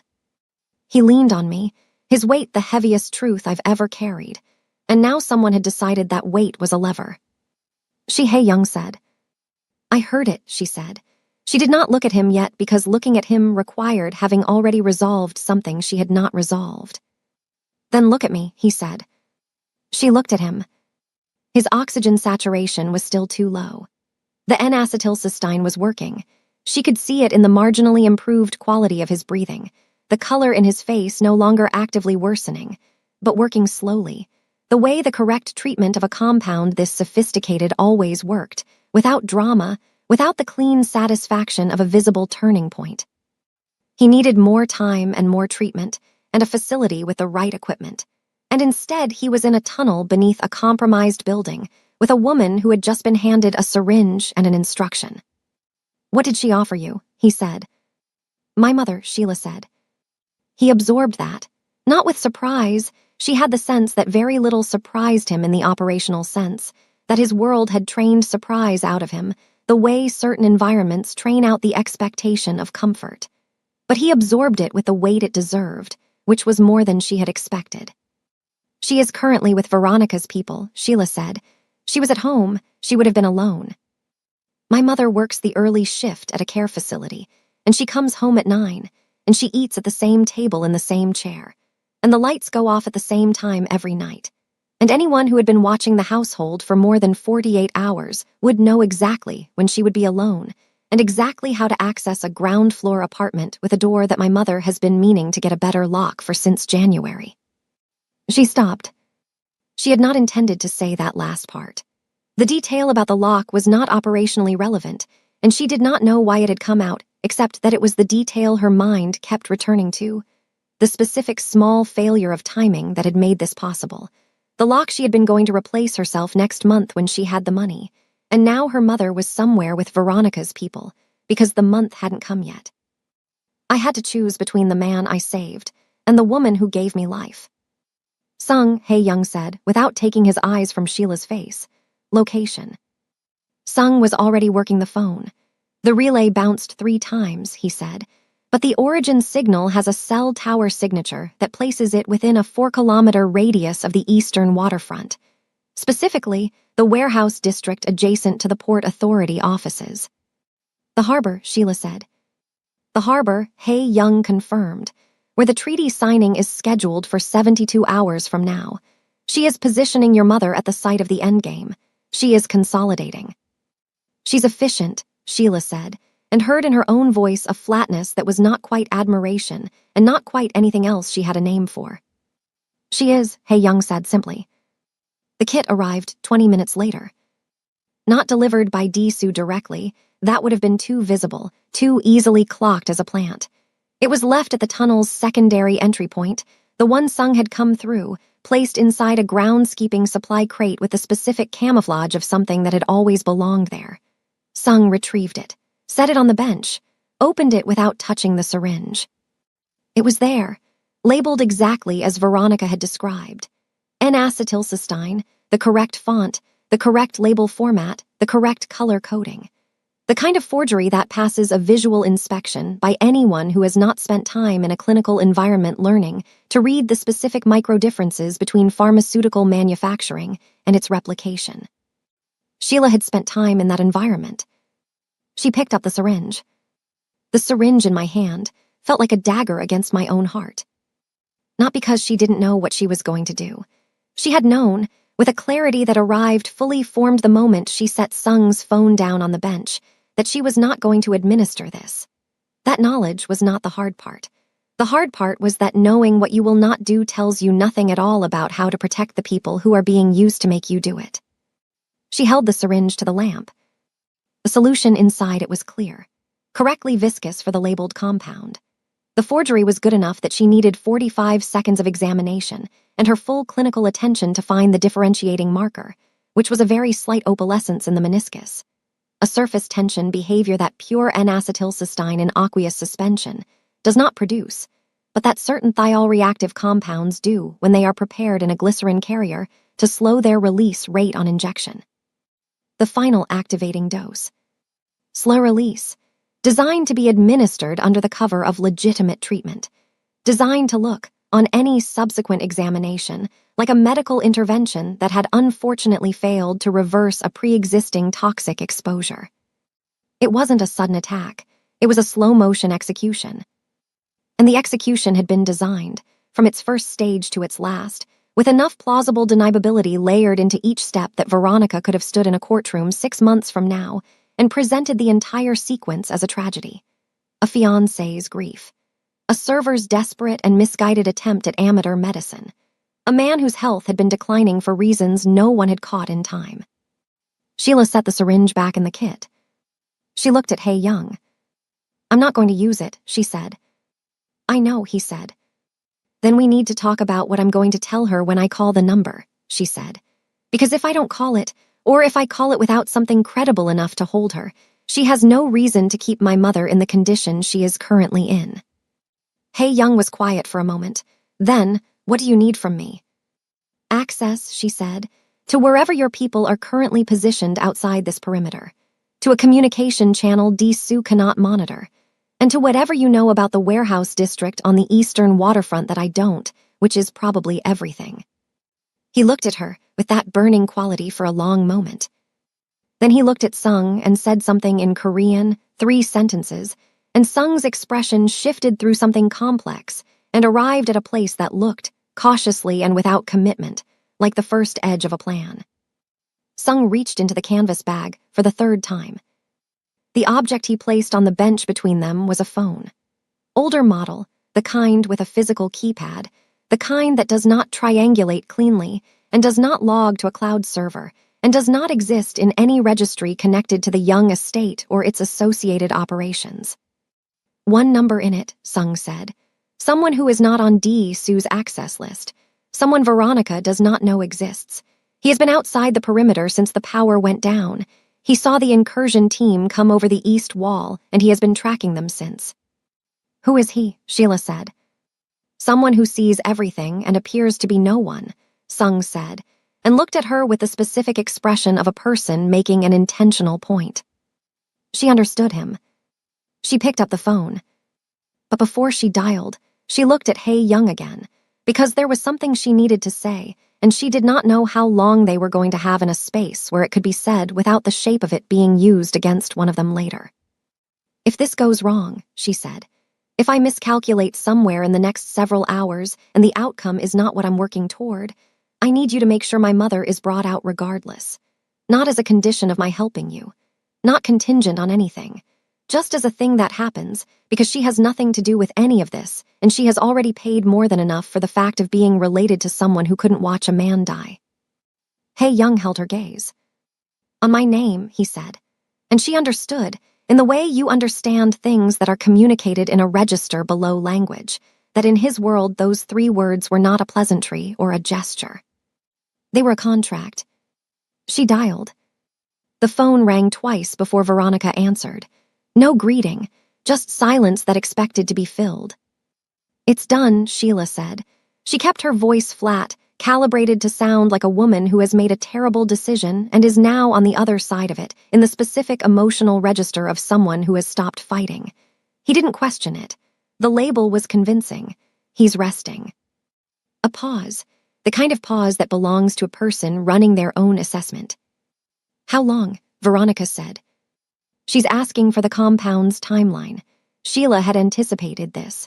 Given his current saturation levels, she said, and the slow-release carrier, 4 to 6 hours before it becomes clinically irreversible.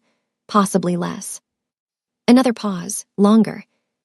You understand, Veronica said, that I will verify this before your mother leaves. I understand, Sheila said.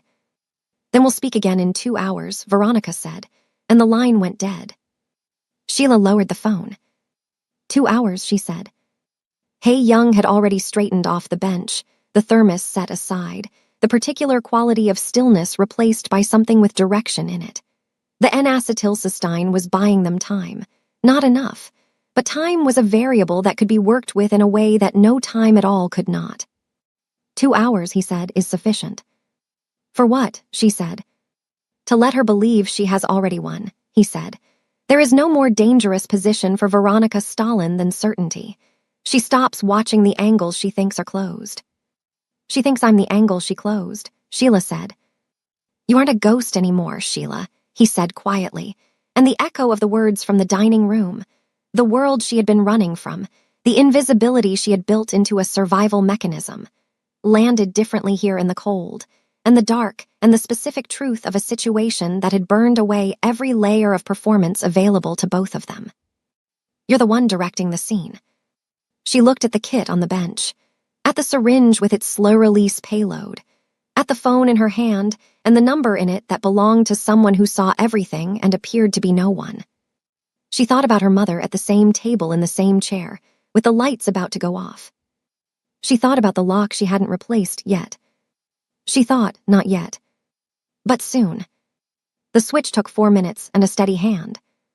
Sung had the materials, not everything she wanted, but enough of what she needed, which was the operational difference between ideal conditions and real ones, and Sheila had spent enough of her life working in real ones to know how to close the gap. The glycerin carrier in the original syringe she emptied into the tunnel drain.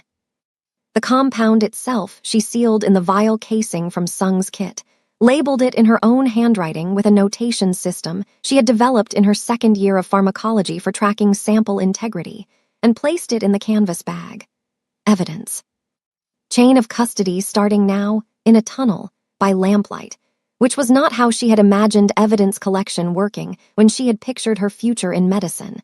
But the future she had pictured and the future she was currently inhabiting had stopped resembling each other approximately 4 hours ago.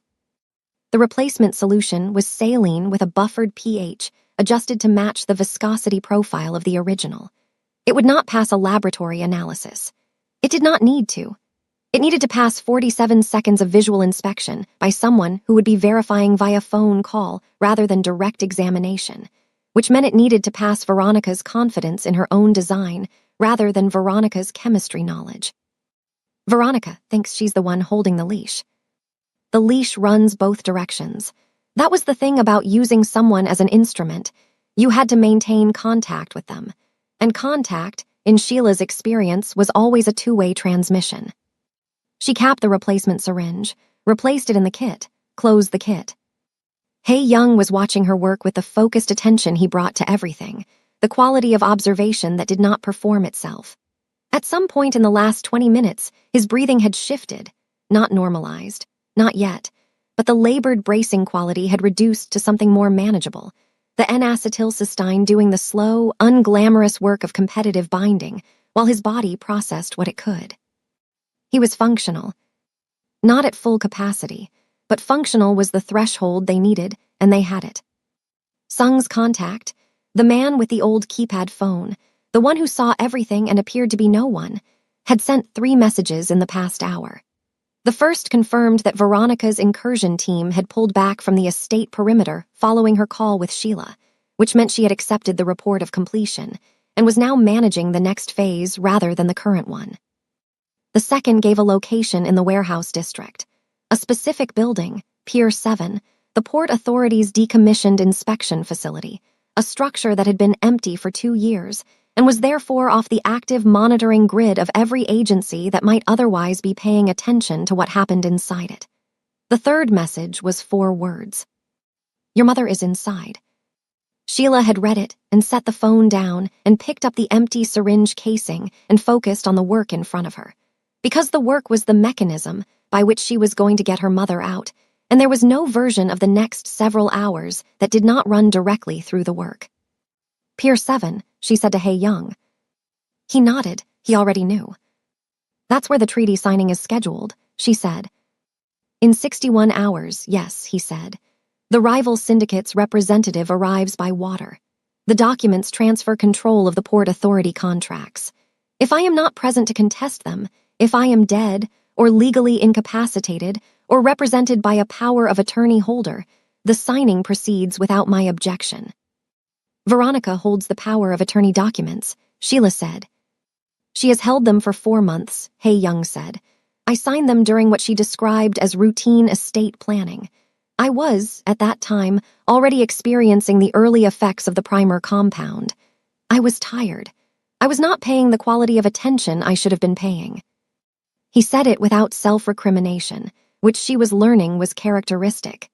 He catalogued his own errors with the same flat precision he applied to everything else, not to punish himself with them, but to ensure they were fully understood and therefore not repeated.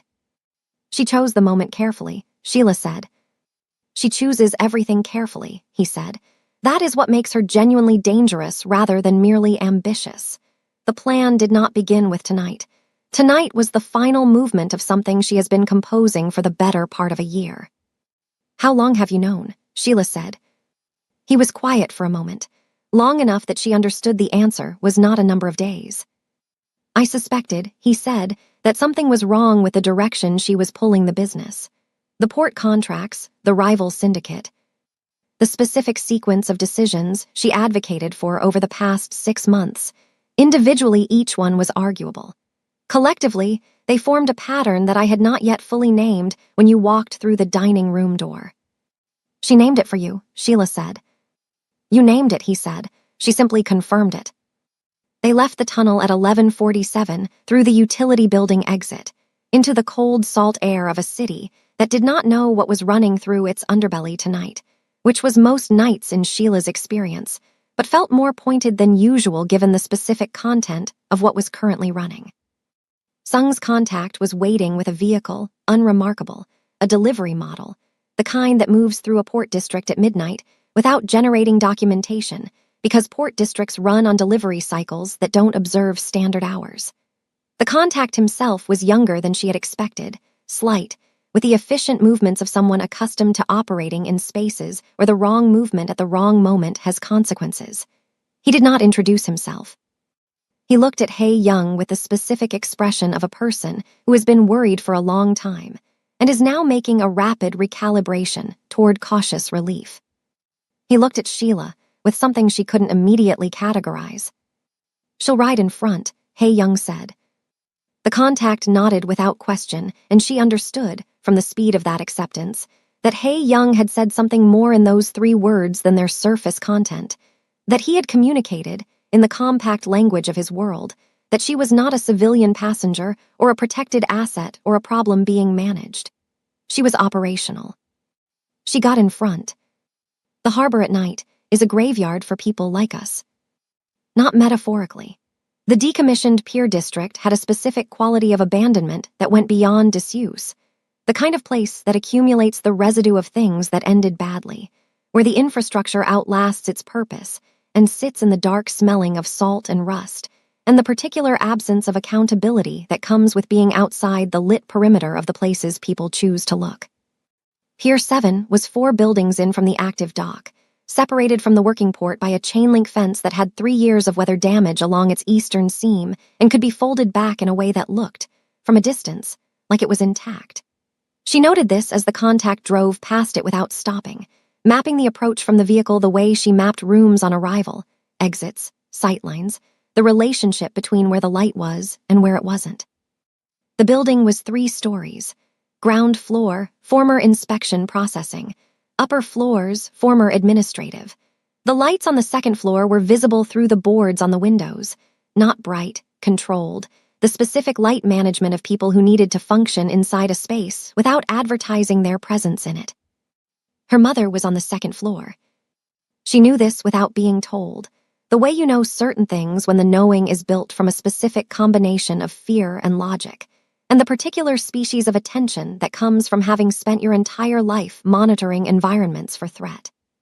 2 guards on the ground approach, the contact said quietly, 1 on the interior stair.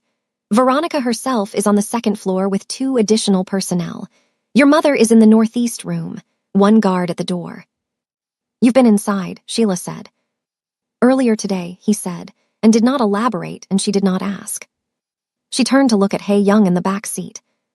He was already looking at her. I wasn't playing the maid anymore. I was the one directing the scene. Here is what I need, she said, and she said it the way she had learned to say things in the last 4 hours. Not tentatively, not with the apologetic softness she had spent years applying to her own voice in rooms full of people who outranked her, but with the flat clarity of someone who has assessed a situation and arrived at conclusions and is now communicating them. She laid it out, the approach sequence, the communication timing, the specific window created by Veronica's expectation of a phone call confirming the compound's progress, a call she was going to make, but not with the content Veronica was expecting. The kit with the switched syringe, which was the prop around which the entire misdirection would pivot. The fact that Veronica's confidence in her own design was the structural weakness at the center of a plan that had been otherwise meticulously constructed. She had accounted for Hae Young's resources, his security, his tactical knowledge. She had not accounted for the variable that didn't fit any category she had prepared for. She hadn't accounted for Sheila. Not because Sheila had been invisible.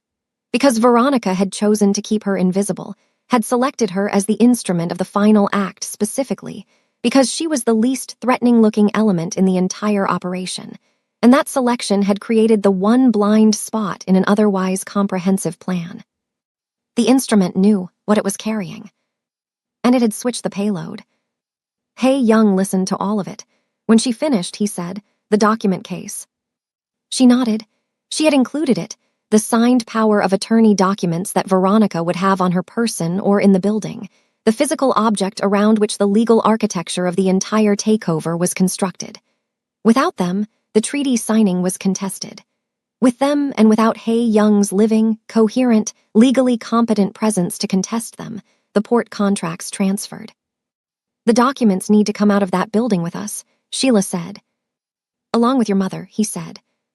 "Along with my mother," she confirmed. "And Veronica," he said, "needs to believe, for as long as possible, that the outcome is running according to her design." "That's why I'm making the call," Sheila said. She looked at the building. At the second floor light behind the boards. At the eastern fence seam, 4 buildings back, which she had already mapped as the secondary exit. "She doesn't know that I know what the compound was. She doesn't know about Sung. She doesn't know that the syringe in that kit is saline. And she doesn't know," she paused, "that Hae Young is functional. She designed the timeline around a man who should currently be in the progressive stages of respiratory failure. She is expecting to manage a transfer of power, not a confrontation with the person she was transferring it from. Veronica thinks she's the one holding the leash," she said. "And the leash," Hae Young said quietly, "is attached to nothing." Sheila took the phone. Dialed. Veronica answered on the second ring, the same controlled silence that expected filling. "It's been 2 hours," Sheila said. "I'm calling as agreed." His condition, Veronica said. Progressing, Sheila said. The slow-release carrier is performing the way you described. He's resting. His team thinks it's the treatment working. A pause. The assessment pause, the one she had prepared for. You sound calm, Veronica said. I made a decision, Sheila said. The flatness in her voice was real, which made it convincing. It simply wasn't the decision Veronica believed she was hearing in it. People sound calm when they've committed to a direction. She was committed. My mother, she said, will be released from Pier 7 when I have independent verification of his condition, Veronica said. Come to the pier. Bring the kit. You present the kit to my medical person, they verify the syringe contents, and your mother walks out. Sheila looked at Hae Young. He gave a single, almost imperceptible nod. I'll be there in 40 minutes, Sheila said. The line went dead. She lowered the phone and sat with the silence for a moment. The harbor air coming through the vehicle's ventilation, salt-heavy and cold, the kind of cold that has permanence to it. The contact looked at her from the driver's seat. She looked at the building. The harbor at night is a graveyard for people like us, she thought. Which meant they needed to make sure they were not the ones getting buried in it. As a part of our Dora's Archives family, I want to make sure you don't miss this. This is for United States citizens only, so if that's you, here is what I need you to do the moment this video ends. Scan the QR code on your screen, click the link in the description, or go directly to dorasarchives.com. Answer a few simple questions, get instantly matched with benefits you qualify for, and start receiving monthly funds for groceries and essentials. If anything on the survey feels unclear, drop it in the comments or email me directly. I will help you every step of the way. This opportunity will not stay open forever. Check today. You deserve this. They arrived 32 minutes early. Not Sheila. The rival syndicate. She heard them before she saw them. Or rather, she heard the quality of the harbor change, the specific shift in ambient sound that happens when the number of people in a space increases suddenly, and those people are not moving the way civilians move. No conversation. No incidental noise. The deliberate, distributed silence of a coordinated approach, which is its own kind of sound once you know how to listen for it. She was at the eastern fence seam when it happened, 3 minutes ahead of her own approach schedule, the kit in her left hand and the replaced syringe inside it, and the weight of everything the kit represented sitting in her chest in a way that was not quite fear and not quite resolve, but the specific compound of both that forms when you are past the point of reconsidering and fully inside the execution of a thing. The contact's voice came through the earpiece Sung had produced from the canvas bag with the same quiet preparedness he had produced everything else from it. 3 vessels. East Dock. They weren't expected until morning. Sheila stopped at the fence. Hae Young's voice, from the position he had taken at the building's northern approach with 2 of his people who had been waiting outside the perimeter since the estate went dark. How many? Counting, the contact said. Then 12 minimum. A pause that had a specific texture, the texture of a man recalibrating a plan that had been built around a different set of variables, doing it in real time, without the luxury of doing it slowly. Sheila, Hae Young said. I heard, she said. The timeline moves, he said. The document case is the priority. Everything else is secondary. Do you understand what I'm telling you? She understood. He was telling her that in the next several minutes the building was going to become a place where the primary preoccupation of every armed person inside it was going to be something other than a woman with a medical kit. And that window, the window created by chaos, by the sudden redirection of attention, by the harbor becoming something considerably louder than a meeting point, was the window she needed to move through before it closed. She understood something else, too. Her mother was on the 2nd floor. Go, Hae Young said. She went through the fence. The ground floor hit her with sound before light, voices in 2 languages, neither of which was English. The specific overlapping communication of people responding to a development that had arrived ahead of schedule and was requiring rapid reorientation. She moved along the interior wall, below the sight line of the windows, in the shadow cast by the inspection equipment that had been left in place when the facility decommissioned, and now served, accidentally, as the kind of cover that you could not have designed better if you had tried. Bullets don't care about your social status. She had been telling herself this since the vehicle, a reminder aimed at the part of her that had spent years operating on the assumption that the violence in rooms like this one was directional, that it traveled toward the people it was intended for and left the unintended ones alone. That assumption was a luxury she did not currently have. She stayed low, she stayed against the wall, she moved. The stairwell was at the building's center, exactly where the contact had described it, and the guard who had been posted at its base was no longer at its base. She could hear him near the eastern window, drawn there by the sound of the syndicate's approach, his attention fully redirected toward the development outside. She took the stairs. Second floor. The hallway ran the building's length with doors on both sides, the administrative rooms of a facility that had once processed the paperwork of a functioning port and now processed nothing. The light she had seen from outside came from the room at the far end, the one Veronica had chosen for its sightlines, its distance from the ground floor entry points, its position as the last room anyone approaching from below would reach. The northeast room was not the far end. The northeast room was the second door on her right. One guard at the door, the contact had said. One. He was there, older than she expected, heavyset, with the posture of a man who had been standing in the same position for long enough that alertness had become effort. His attention, like the guard below, had partially migrated toward the sound coming from the harbor, not fully, not enough to have left his post, but enough that the quality of his vigilance had a gap in it. She had one option that did not involve a confrontation she was not equipped to win. She held up the medical kit. Treatment for the hostage, she said, authorized by Miss Stalin. There was a reaction to the sedative. The specific language of a person who knows the operational vocabulary of the situation, sedative, authorized, reaction, landed in the gap in his vigilance, and she watched it work, watched him run the cost-benefit of verifying against the cost-benefit of the building, currently reorganizing itself around a crisis that had not been on the evening's schedule. He stepped aside. She went through the door. Her mother was seated in a chair near the window, her wrists zip-tied to its arms, a strip of tape across her mouth that she had clearly been working against for long enough that its adhesion was compromised at the left corner. She was wearing the cardigan she always wore on cold evenings at home, the green one with the missing button on the third snap that Sheila had been meaning to replace since November, and the sight of it, the specific domestic familiarity of it in this specific context, did something to Sheila's chest that she did not have time to fully feel, and therefore compressed into the place where she stored things that required processing later. Her mother's eyes found hers, and the expression in them moved through three things in rapid sequence: relief, terror, and then something that resolved into a particular maternal fury that Sheila recognized as the face her mother made when she was most frightened and least willing to show it. She crossed the room, the tape first, careful at the left corner where it had already lifted. Her mother exhaled sharply, a sound that was not quite a word but contained all the content of several. The zip ties required the edge of the kit's metal clasp, which was not designed for it but functioned adequately, which was the operational story of this entire night.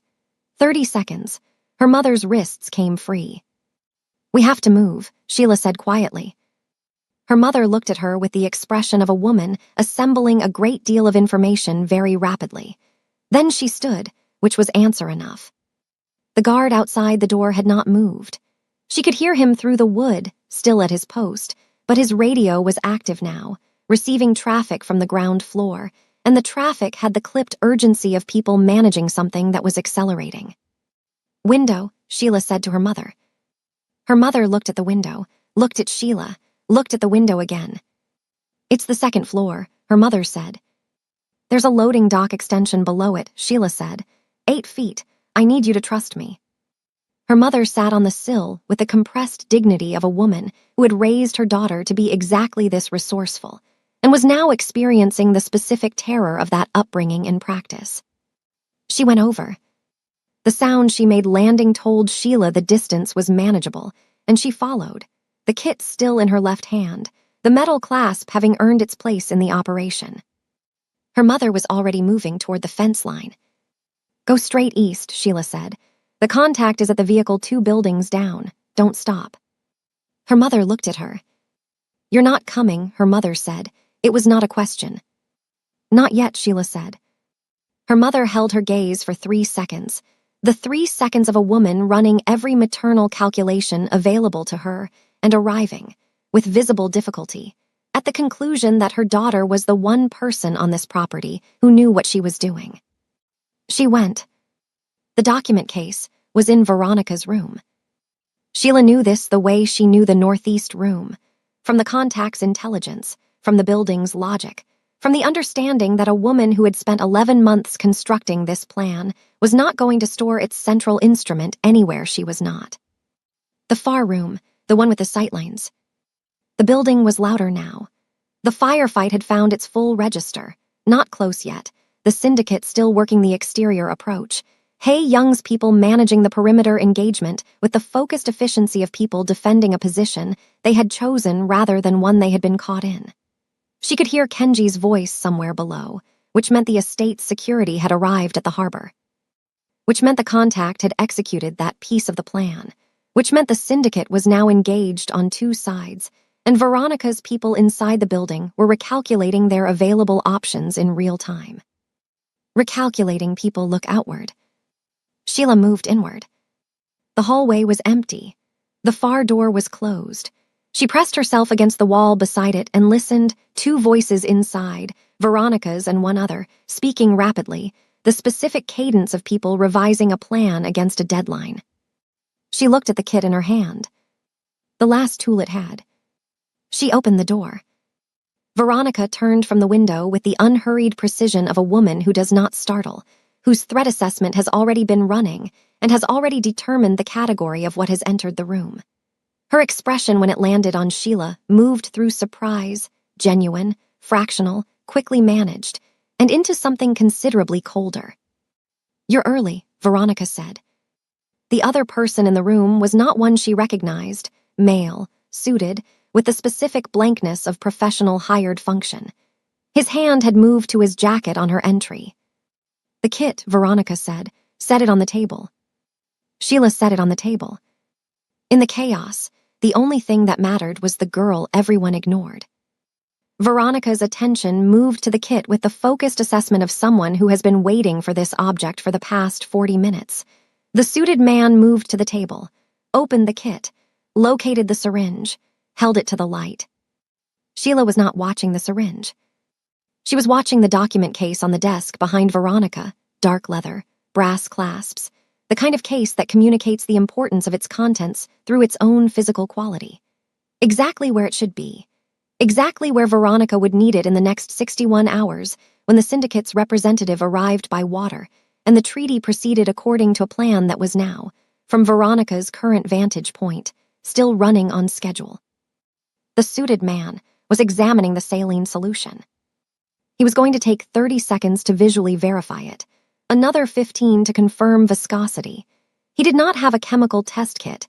She had accounted for this in the plan, the assessment that field verification of a pharmaceutical compound in a decommissioned warehouse would be visual rather than analytical. She had 45 seconds. She counted. At 32, Veronica's radio produced a burst of traffic that reorganized her attention toward the window. Sheila picked up the document case. I saw the document, stained with the coffee he drank every morning. The brass clasp opened under her thumb, and she saw it, the power of attorney instrument, the port contract transfer authorization, the 11 months of careful construction that had been designed to survive Hae Young's death and convert his empire into Veronica's inheritance. At the bottom right corner of the top document, a ring stain, the pale amber of a ceramic cup, the specific residue of a mourning ritual that had been weaponized so gradually that it had looked, for weeks, like nothing at all. She closed the case. Veronica turned from the window. Her eyes went to the case in Sheila's hand. The temperature of the room changed. Put it down, Veronica said, not loudly, the kind of quiet that has been very deliberately chosen over the louder alternative. The suited man's hand had returned to his jacket. Sheila held the case. She thought about the dining room, about the guests who had reached for the most comfortable explanation, about the room full of people who had looked through her for 4 hours and arrived at the wrong answer about what she was. She thought about Veronica, adjusting her pearls. You built this for 11 months, Sheila said, You placed a person in his household. You managed a compound's progression with pharmaceutical precision. You used my mother's voice." Veronica said nothing. "You did all of that," Sheila said, "and the one variable you didn't account for was the girl clearing the garnish station." Something moved behind Veronica's eyes. Not fear. Something more complex than fear. The specific expression of a strategist encountering a gap in their own architecture that they cannot immediately explain. The suited man drew. The window behind Veronica came in. Not broken, opened, from the outside, by a hand that knew the latch, and through it came Kenji, who had apparently decided that the building's second floor was accessible from the loading dock extension, and had made the same calculation Sheila had made about the window 8 minutes ago. In the reorganization of the room that followed, the suited man redirecting, Veronica stepping back, Kenji landing and moving with the compressed efficiency of someone whose professional humiliation at the estate had given his movements tonight a very specific quality of purpose. Sheila went to the wall. She held the document case. She did not drop it. Bullets don't care about your social status, she thought, which was why she was staying exactly where the geometry of the room made her the least accessible target, which was a calculation she had run on entry and maintained continuously since, because this was what invisible people did. They understood the architecture of every room they were in. They knew where the walls were and what was behind them and how the space worked, and tonight that knowledge was the only armor available, and she was wearing all of it. The firefight below was thinning. She could hear it thinning, fewer exchanges, longer intervals, the specific acoustic pattern of an engagement reaching its resolution. Hey Young's people. Kenji's arrival. The syndicate recalculating its position against a defense that had turned out to be more coherent than the early chaos had suggested. Veronica looked at Sheila across the room with the case in her hands, and the firefight below and Kenji between them, and the building that was no longer running on her schedule. For the first time tonight, she looked like a woman doing arithmetic that wasn't resolving in her favor. She looked at the empty syringe casing on the table. She looked at Sheila. "You switched it," she said. "From a garnish station," Sheila said, 3 feet away. "I see things, Miss Stalin. That's all I have ever done." Veronica moved first. Not toward Sheila. Not toward Kenji. Toward the door, which was the correct tactical choice given the room's geometry and the position of its occupants, and it communicated, more clearly than anything she had said in the past several minutes, that she had completed her own arithmetic and arrived at the same answer Sheila had been sitting with since she picked up the document case. The plan had a gap. The gap had a name. Kenji was faster. Not dramatically, not the choreographed interception of someone who had been anticipating exactly this movement. The practical, efficient redirection of a man who had spent the better part of his career reading the micro-signals that precede a person's decision to run and had learned to begin moving approximately half a second before that decision, fully committed to the body. He had Veronica at the door before she reached it, one hand at her arm, the specific grip that communicated restraint rather than aggression because Kenji, whatever his failures of the evening had been, understood the difference between a threat that required force and a situation that required documentation. The suited man had gone still against the wall at some point during the reorganization of the room, the particular stillness of a professional who has correctly assessed that his principal's operation has concluded and is now in the process of determining what his own options are in its aftermath. Sheila noted him and kept the case and stayed against the wall. Veronica did not struggle. That was the thing about her. She had never been the kind of person who struggled against physical containment, because physical containment was a problem she had always been able to solve through other mechanisms. She went with Kenji's grip the way she went with everything, with the controlled acceptance of a woman treating a setback as a pause rather than a conclusion. She looked at the empty syringe casing on the table. She looked at the document case in Sheila's hands. She looked at the empty vial and finally realized she'd lost. It moved across her face the way weather moves across a landscape, not sudden, not dramatic, but irreversible once it started, the specific quality of a person watching the architecture of something they built with extraordinary care come apart at the load-bearing point they had not identified as load-bearing. It lasted approximately 3 seconds. Then her expression closed over it, and she was again the woman from the dining room, composed, impeccably surfaced, presenting nothing that she had not chosen to present. But Sheila had seen it. 3 seconds was enough. The board arrived at 47 minutes past midnight. She did not know how Hae Young had arranged it, did not know the calls made or the language used or the specific leverage applied to move 7 people from their beds and their security details to a decommissioned inspection facility on the eastern waterfront in the middle of a harbor district that was still settling from a firefight. She suspected the answer involved a combination of the old keypad phone, the contacts network, and the particular quality of authority that Hae Young carried even at reduced oxygen saturation, which was apparently more than most people carried at full capacity. They came in through the ground floor. 7 men and 1 woman, ranging from 60 to somewhere north of 70, wearing the specific combination of hastily assembled formal clothing and controlled alarm that belongs to powerful people summoned without adequate preparation time. They took the stairs with the assistance of Hae Young's people and arrived in the second-floor corridor to find a room that had been reorganized since the firefight into something approaching order. Veronica seated, the suited man secured, the document case on the table, and Hae Young standing at the window. The harbor went quiet when the dragon stood back up. Not literally. The harbor sounds continued, water, machinery, the distant radio traffic of the Port Authority becoming aware that something had happened in the decommissioned district. But the room went quiet when the board members processed what they were looking at, which was a man who, according to everything Veronica's design had been building toward, should not have been standing. The board member who spoke first was the oldest of them, a man whose name Sheila did not know, but whose bearing communicated decades of institutional seniority. The kind of authority that does not require announcement because it has never needed to compete for the space it occupies. He looked at Hae Young, then at Veronica, then back at Hae Young with the expression of a person running a very rapid reassessment of a situation they had been given incomplete information about. "You called this meeting," he said to Hae Young.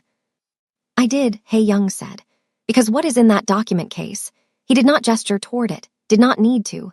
The room's attention had already located it, was about to be used to transfer operational control of the port contracts to an external syndicate without the knowledge, consent, or vote of this board. And because the person who arranged that transfer spent 11 months building the mechanism for it inside this organization, inside this household, and inside my bloodstream. The oldest board member looked at Veronica. She looked back at him with the composed stillness of a woman who had decided that the only remaining asset available to her was her own bearing, and was deploying it with full commitment. "This is," she said carefully, "a significant mischaracterization of." "Sung," Hae Young said. Sung stepped forward from the corridor.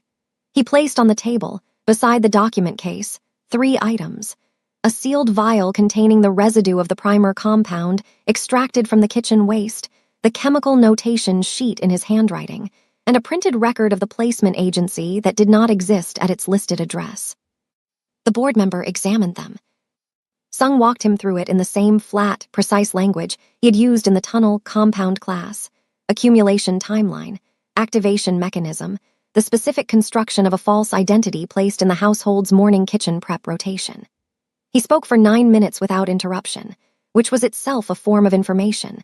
7 people who were accustomed to interrupting listened without doing it, because what he was presenting did not leave gaps that invited challenge. Veronica listened too. Sheila watched her listen and understood something she had not fully articulated before, which was that Veronica Stalin was, in the genuine and unironic sense, extraordinarily intelligent. The plan had been real. The construction of it had required a quality of strategic thinking that very few people possessed. The gap had not been a failure of intelligence.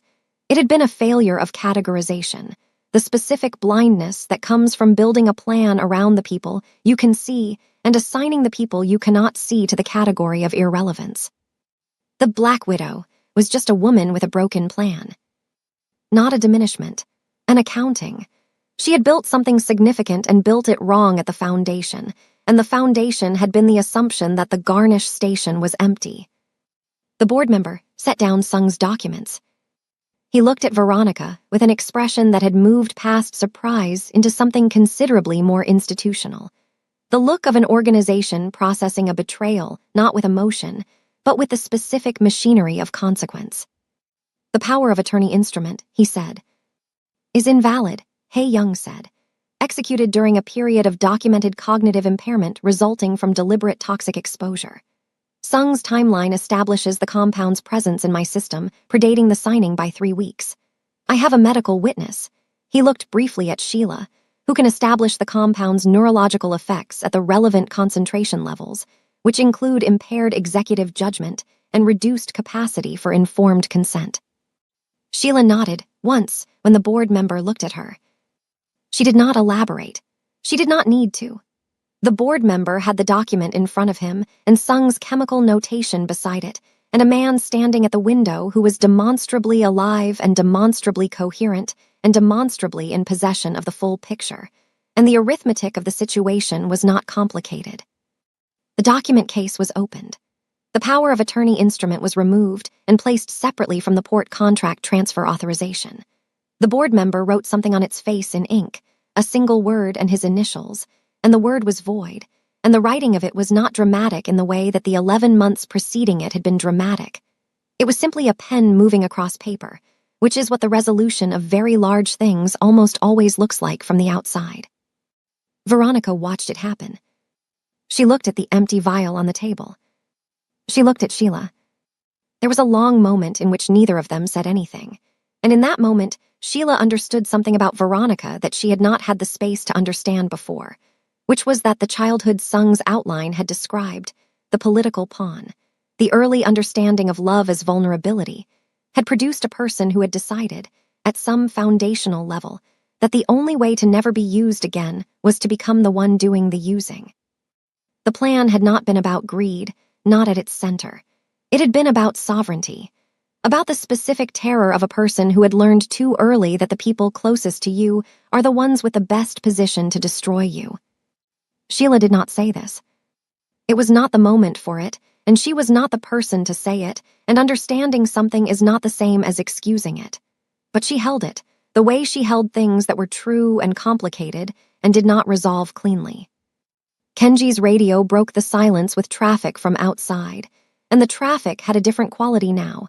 Not the clipped urgency of an active engagement, but the flattened, resolving cadence of a situation being contained. The syndicate's representative, the contact's voice said through the earpiece, "He's requesting a conversation." Hae-young moved away from the window. "Tell him," he said, "that the treaty signing has been postponed indefinitely, pending a review of the contracting party's authorization to sign.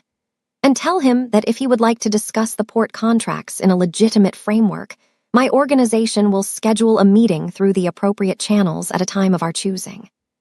A pause. "He's not going to like that," the contact said. "He doesn't have to like it," Hae-young said. "He has to accept it." He moved toward the door and stopped beside Sheila and looked at the document case in her hands. She held it out to him. He did not take it immediately. He looked at her holding it, the specific image of it, a woman in a server's uniform at the center of a room full of board members and evidence, and the resolved aftermath of a plan that had almost worked, and something moved across his face that was not the burning alertness she had been reading all night. Something quieter than that. Something that had to do with accounting, with the specific recognition of what a thing cost and who had paid it. He took the case. Her mother was in the vehicle when Sheila came through the building's ground floor exit, which was not where she had left her, which for exactly 4 seconds produced a specific internal reorganization that she would describe to no one, because it lasted only 4 seconds, and then she saw the unremarkable delivery vehicle parked at the building's south approach, and through its window her mother's face. The contact had gone back for her. She had not asked him to. She had told her mother to go to the vehicle, and she had meant it as a direction to safety, not as a guarantee that the vehicle would remain at its original position for the duration of everything that followed. And the contact had apparently understood this gap and closed it without being asked, which was the operational definition of the kind of help you do not know you need until it has already been provided. She got in the vehicle.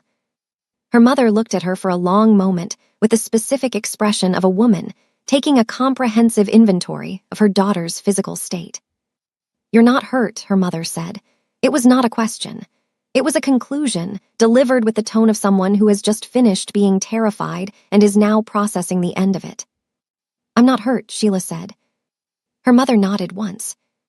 Then she reached over and took Sheila's hand, the right one, and held it the way she had held it through every difficult thing Sheila could remember, not tightly, not with the desperate grip of someone trying to anchor themselves, but with the steady, even pressure of a person communicating presence. "That I am here. That you are here. That we are on the correct side of whatever just happened." They sat like that for a moment, while the harbor continued its resolving sounds around them. Her mother looked at the green cardigan, at the missing third button. "I've been meaning to fix that," Sheila said. Her mother smiled, the first full smile of the night, with everything in it, the relief and the fear and the particular pride of a woman looking at someone she raised. "So have I," her mother said. She finally received what she always deserved. "And I believe with everything in me that the same is available for you, not just in stories, but in your real life today. This is my gift to our Dora's Archives community, and it is only available to United States citizens. Here is your next step. Scan the QR code on your screen, click the link in the description, or visit dorasarchives.com. Answer a few simple questions, get instantly matched with benefits you qualify for, and start receiving monthly funds for groceries and essentials. If you ever get stuck on the survey, please come to the comments or send me an email. I will personally help you get the benefits you qualify for.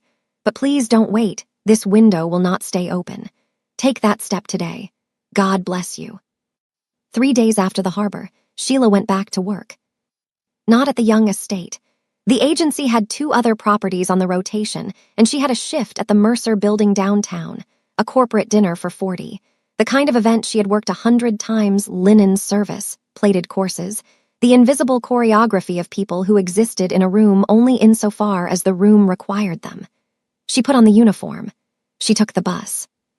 She stood at the service entrance at 5:45 in the afternoon and waited for the freight elevator the way she always waited, with the particular patience of someone for whom waiting is a professional skill rather than an imposition. She lasted 11 minutes inside before she understood that something had changed that could not be unchanged. Not the room. The room was identical to every room she had worked in 3 years of this. The same linen, the same light, the same ambient noise of preparation moving toward presentation. The guests were different people doing the same things. The other servers were competent, focused, operating with the professional invisibility she had spent years cultivating in herself. That was the thing. She could see it now, the cultivation of it, the specific way each person in the service corridor had learned to make themselves smaller than the space they occupied, to move without generating friction, to exist in the peripheral vision of people with more power without ever resolving into full focus. She had done it herself. She had been good at it. She had believed, on some foundational level she had never examined directly, that this was simply what she was: the background, the infrastructure, the hand that cleared the plate before the next course arrived. The girl who saw the powder now sees the whole world differently. She finished the shift. She was professional about it because she was professional about everything, and that had not changed. But on the bus home, in the window seat she always took, she held the understanding quietly in her hands like something fragile and newly formed, and she did not try to put it back where it had been because she knew, with the certainty of a person who has been trained to recognize irreversible processes, that there was no putting it back. Some reactions only run in one direction. The meeting at the Young estate happened on a Thursday. She had been given no agenda. Kenji had called not a staff coordinator, not an assistant, Kenji directly, which was its own form of information, and said that Hae Young had requested her presence at 10 in the morning, and the specific language of the request, as Kenji relayed it, was not a summons and not an invitation, but something in between that carried the weight of significance without the performance of it. She wore her own clothes. This felt important in a way she did not entirely articulate even to herself. The estate looked different in the morning. She had only ever seen it in the operational context of evening events, the heightened, curated version of itself that it presented for guests, every surface managed, every angle considered. In the morning it was simply a large house with good light, and the marble she had spent 3 shifts navigating in uniform was just stone, cold and pale, and indifferent to what it had witnessed 6 days ago. Kenji met her at the front entrance. Not the service entrance. She noted this without commenting on it and followed him through halls she had only ever moved through as background and found them, in this context, simply rooms. Large rooms. Rooms full of objects that had cost significant amounts of money. Rooms that were not, in any way that mattered, more real than the tunnel beneath them, where a man had drunk ginger tea in the dark while she told him what was in his bloodstream. Hae Young was in the study. He was seated when she entered, which she understood was a deliberate choice, seated rather than standing, behind a desk that he could have used as architecture to communicate the distance between his category and hers, and had apparently decided not to use that way. He looked better than he had at the harbor. The color was correct. The breathing was normal. The N-acetylcysteine had done its slow work over 72 hours, and his body had processed the remaining compound load with the assistance of the treatment protocol she had written out for his medical team on the back of Sung's notation sheet, in the vehicle, before they left the harbor. He gestured to the chair across from him. She sat. For a moment, neither of them said anything, which she was learning was characteristic of conversations with him. He did not fill silence reflexively, did not use it as a gap to be plastered over with social noise. He let it exist until something worth saying was ready to occupy it. The debt, he said, your mother's medical costs, your own educational debt, the amount you withdrew from the pre-med program owing. She had not told him the number. She understood, without needing confirmation, that he had found it through the same mechanisms by which his world found things it needed to know. I'm not looking for payment, she said. I know, he said. That's why I'm offering it. She held his gaze. He didn't give me a tip. He gave me my life back. Not the money, though the money was real, and the debt was real, and what it had cost her and her mother over the past 3 years was real in the way that only sustained financial pressure can be real, grinding and constant, and present in every decision large and small. Not just the money. The specific, irrevocable quality of what it means to have someone recognize the full weight of what you carried into a room and choose, without condition, to help you set it down. I didn't save you for compensation, she said. You saved me because you couldn't watch a man die, he said. I know that too. The debt clearance is not compensation. It is not a transaction. It is a correction, he said, of an imbalance that should not exist for a person with your capabilities operating in this city. She looked at the desk between them. She thought about the garnish station, about the lemon wedges cut too thick, about 3 years of correcting other people's oversights without being seen doing it, and the specific pharmacology notes running in the back of her mind while her hands moved through the work, and the 11 seconds of standing still at the garnish station while she ran the calculation that changed everything. What he was offering was not charity. She needed to understand that clearly, because charity would have felt wrong and she would have refused it, and they both knew she would have refused it. What he was offering was the correction of a systemic error, the specific error of a world that had looked at Sheila Adams and filed her in the wrong category for 3 years, and had nearly paid for that error with the life of the most powerful man in the city. She said, there are conditions. He waited. I finish, she said. The degree. Full enrollment, not a reduced program, not an accelerated substitute. I finish what I started and I practice as a physician in this city, and I build whatever I build entirely from my own competence. The debt clearance is a floor, not a ceiling, and it is not attached to anything, not to this organization, not to you, not to any obligation I haven't explicitly agreed to. He looked at her for a long moment. Done, he said. She nodded. There is one more thing, he said. He opened a drawer and placed a folder on the desk between them and did not push it toward her, simply left it in the space where she could reach it or not reach it as she chose. Inside, her name.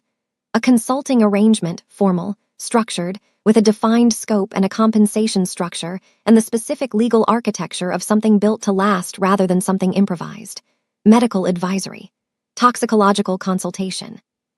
The particular expertise that had been present at a garnish station on a Tuesday evening and had turned out to be the most valuable thing in the building. Not as the help, he said, as a consultant, as someone this organization pays for what she knows, at the rate that knowledge is worth. She looked at the folder. She thought about Sung's saying, someone who sees everything and appears to be no one, the intentional point he had been making, the reflection she had not had time to sit with until now. She pulled the folder toward her. She did not open it yet. "You aren't a ghost anymore, Sheila," he said, and the words arrived the way the ones in the tunnel had arrived, without performance, without the careful management of their impact, simply as the true thing that needed to be said in the space between two people who had been through something that removed the available architecture for pretense. "You're the one who owns the house." She sat with that.